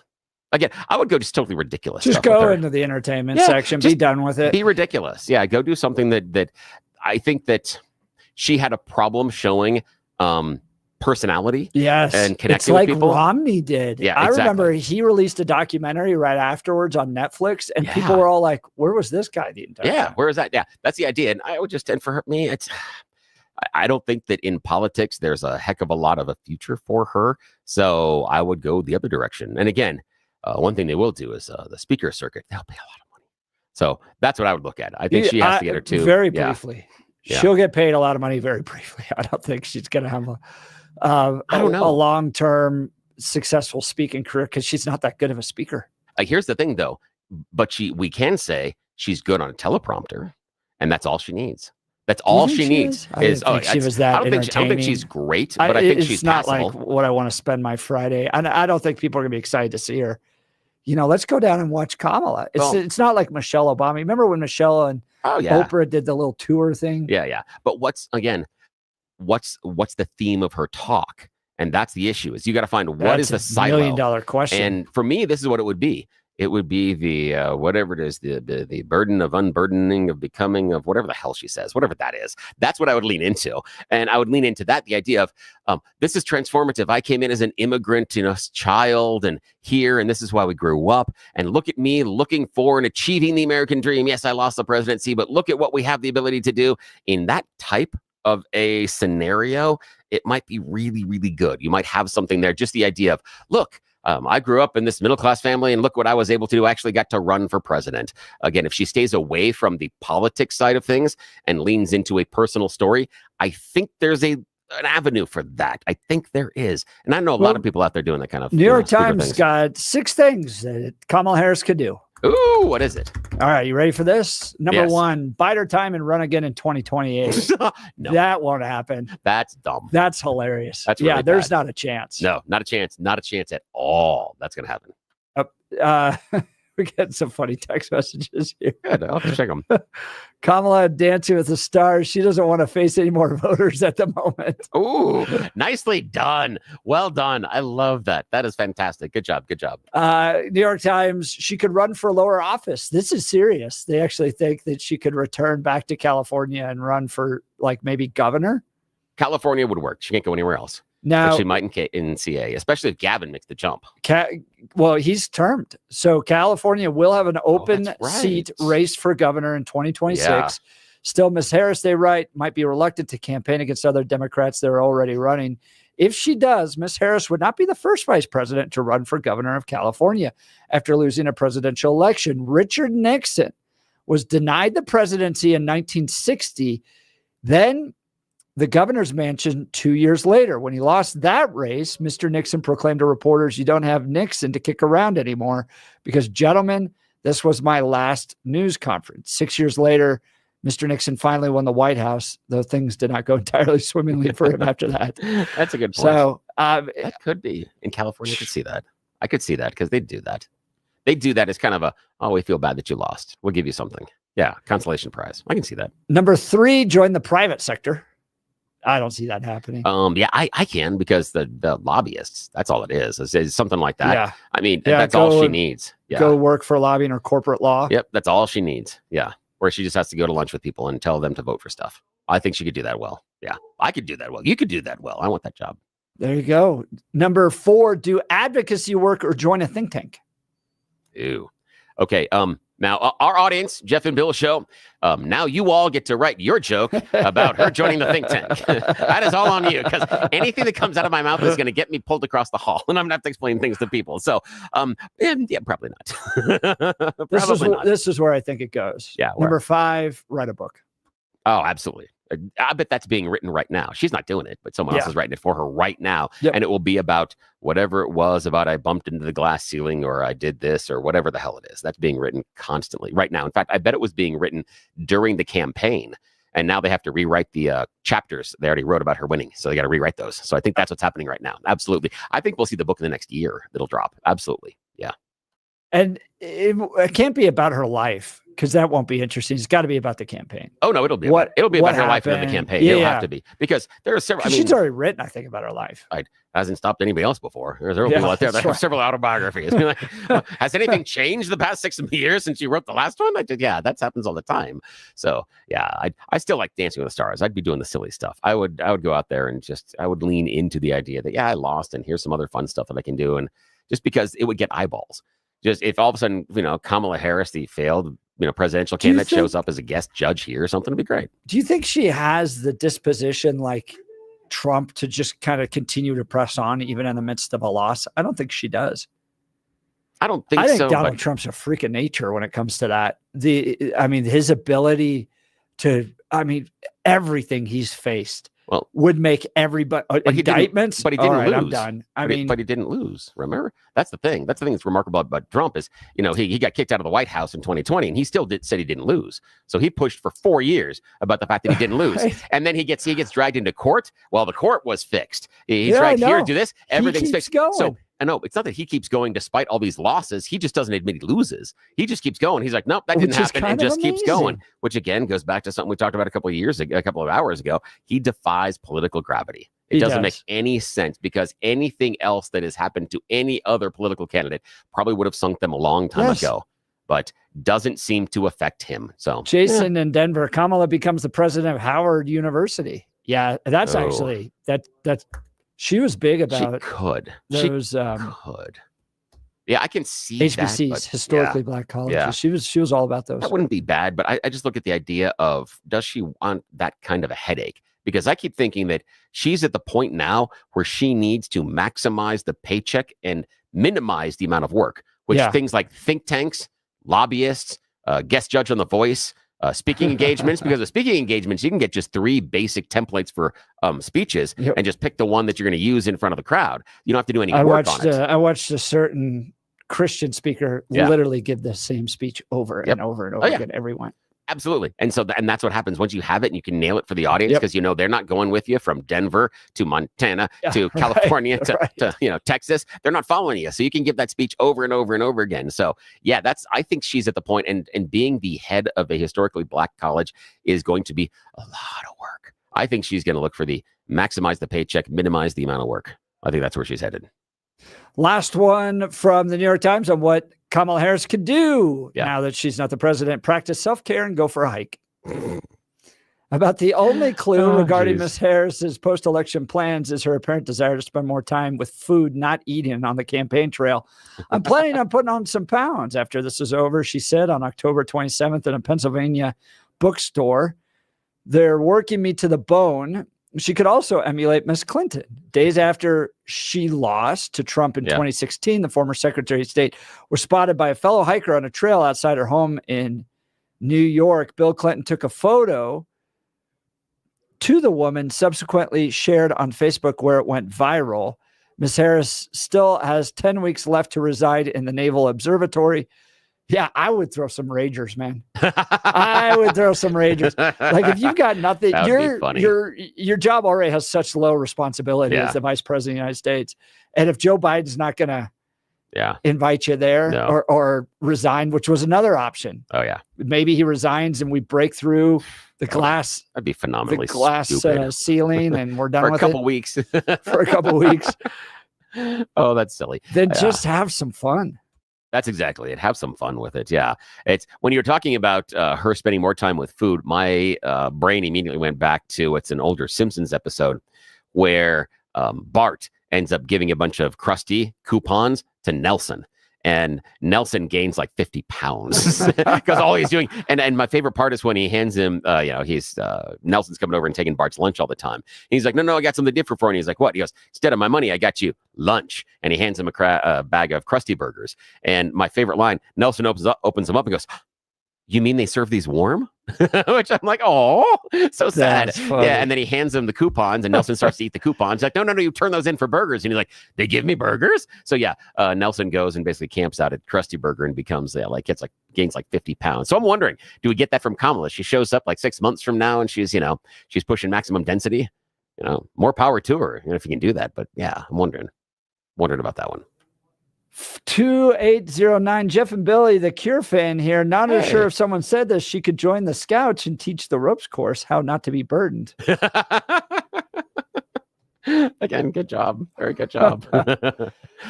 Jeff, the price of oil is set on the global market. It is fungible. Supply and demand parameters are constantly on the move. In capitalism, this concept works. When there's a glut worldwide, the production will decrease. Government should not try to control the self-regulating supply and demand. Yeah, 1873. Right. Yeah, and he's right, and that's kind of the thing. We go back to the economy is how was Trump going to fulfill? And the issue, I'm not throwing rocks at him. I just want to know the how. It's how is this going to be accomplished? Rocks. Well, maybe sideways, maybe, maybe. Yeah, maybe you're right. Okay, I'm throwing rocks. I want to know how he's going to do it because I haven't heard any way for him to accomplish it. And what I'm worried about is that we are going to get to the midterms and a whole lot of our conservative listeners are going to be questioning where those promises were from Donald Trump. How come X, Y, or Z hasn't happened? And I think for Democrats, much of that happened with Biden as well. And we saw some of that erosion in certain demographics from Biden supporters into Trump supporters, specifically because of that question, specifically because of, you said you were going to be able to accomplish this, and I don't see it in my life. So I'm going to look for something different. Yeah. One thing that Kamala Harris could do is go visit a good dentist. Excellent. And I got just the recommendation for Who would that be? Dr. Mike and Rocky Mountain Dental Group. Look, with all the work I've had done to my teeth, believe me, finding a good dentist makes all the difference. I'd like to talk to you about Dr. Mike and the Rocky Mountain Dental Group. He helps people like you and me look and feel amazing by providing the best dental care available. See for yourself all the 5-star reviews at RockyMountainDentalGroup.com. Here's one. Every single person in this office is delightful. Their knowledge and consultative approach to dental care is fantastic. Will highly recommend to everyone I know. Look, if your gums are receding, especially if you're in your 40s or 50s, you still got about half your life. And what happens when those gums recede is that the jawbone starts to break down. So you have lots more problems. It's critical to address this issue promptly. Dr. Mike is a top-tier expert in the Chow pinhole surgical technique. This method requires no cutting, no sutures, and virtually no downtime. The pinhole surgery is so painless that many clients go on to have other areas that are maltreated as well. They also offer sedation if you have any apprehension at all. Schedule a free consultation with Dr. Mike. Call 303-233-1335 or visit RockyMountainDentalGroup.com. That's 303-233-1335, RockyMountainDentalGroup.com to book your free consultation today. We'll continue with your calls and texts. What do you think Kamala Harris should do now? 303-696-1971 or text us on the Dan Caplis Law text line 720-819-5115. You're listening to the Jeff and Bill Show. Denver's talk leader, News Talk 710 KNUS. At this hour, I'm Christina Owayo in Dallas, and here are your top stories. NASA's Quest mission has marked a major milestone in achieving quiet supersonic sound as a team has started engine testing for the X-59, a low-noise supersonic experimental aircraft. The test will confirm the aircraft's systems are working together while powered by its own engine. The testing is taking place at Lockheed Martin's Skunk Works facility in Palmdale, California. The X-59's first flight is now expected in early 2025.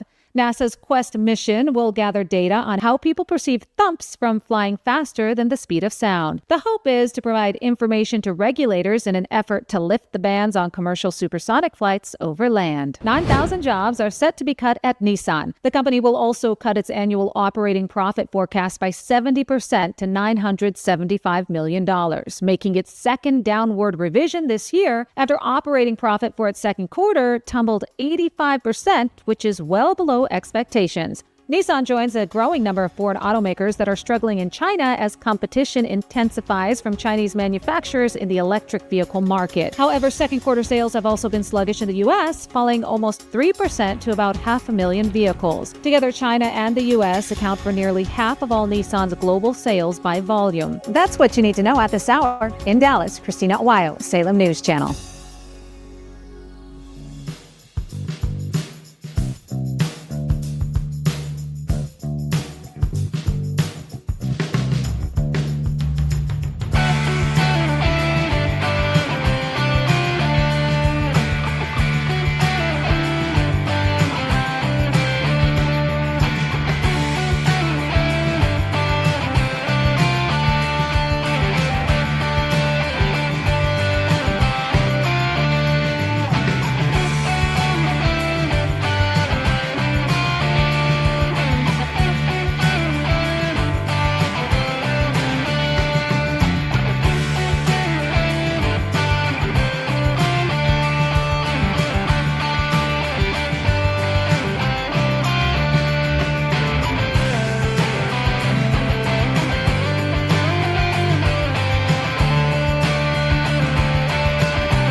very special happy Veterans Day to all you vets out there. Thank you for making this the greatest country in history and sacrificing so much for us. I want to do a special shout out to cousins who are in the Marine Corps, uncle who served in the Army, my late grandfather was a World War II vet. Love you all. Dude, that's awesome. And again, huge respect for all of our veterans and everybody that has raised their hand and taken the oath, because that's something I'm not wired to do. I have a problem with authority. Telling me what to do isn't going to work. And so the fact that you are able to make that commitment to our country, the fact you can make that sacrifice, to me is fantastic. I mean, again, if we were just organizing someone in the park and we're going to go fight somebody, I'm in. I was going to say, I would love to see you handed an M16. Oh, yeah. I'm in Vietnam and just told to go. The problem is, it's when I have to listen to people above me as far as who's supposed to shoot and why. I'm like, nah, I'm not sure about that one. Yeah, that's the problem I got. Well, lots of benefits out there for vets today, including I think you can visit a lot of national parks for free. So check that out. Take advantage of today. But thank you again to all the veterans. On today's show, Gabe Evans joined us. He won Congressional District 8 over the weekend. This is a flip for Republicans. And speaking of Republican flips, Americans for Prosperity looking to flip Colorado conservative. We talked with Jesse Mallory as well, AFP Regional Director. So all of that is on our podcast. If you go to 710knus.com, you can download all that. It's going to be a wild few weeks as Donald Trump is preparing his administration. Big news coming out on some of his appointments.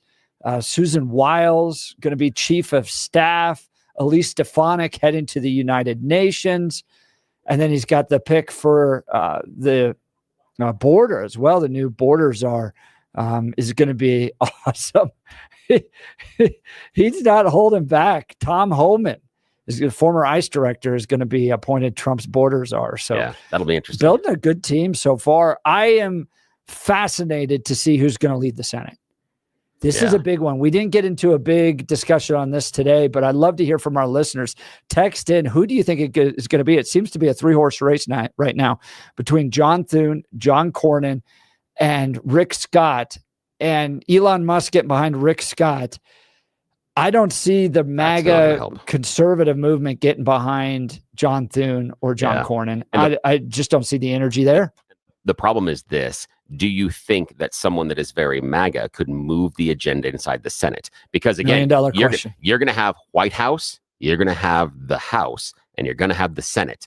You probably have 2 years of being able to move things all the way through and get things accomplished. But you do have the filibuster, so you got to get 4 Democrats to come over. And so if you can't do that, there isn't a single thing that's going to happen. That means it doesn't matter if Thomas steps down. You don't necessarily get the justices you want. It doesn't matter if you pass huge tax cuts, because if you choose a huge MAGA supporter inside of the Senate, those more moderate Republicans aren't going to go along with it. You know, the Dems aren't. So if you want to get the agenda across the finish line, you're going to have to choose Cornyn or Thune, in my opinion.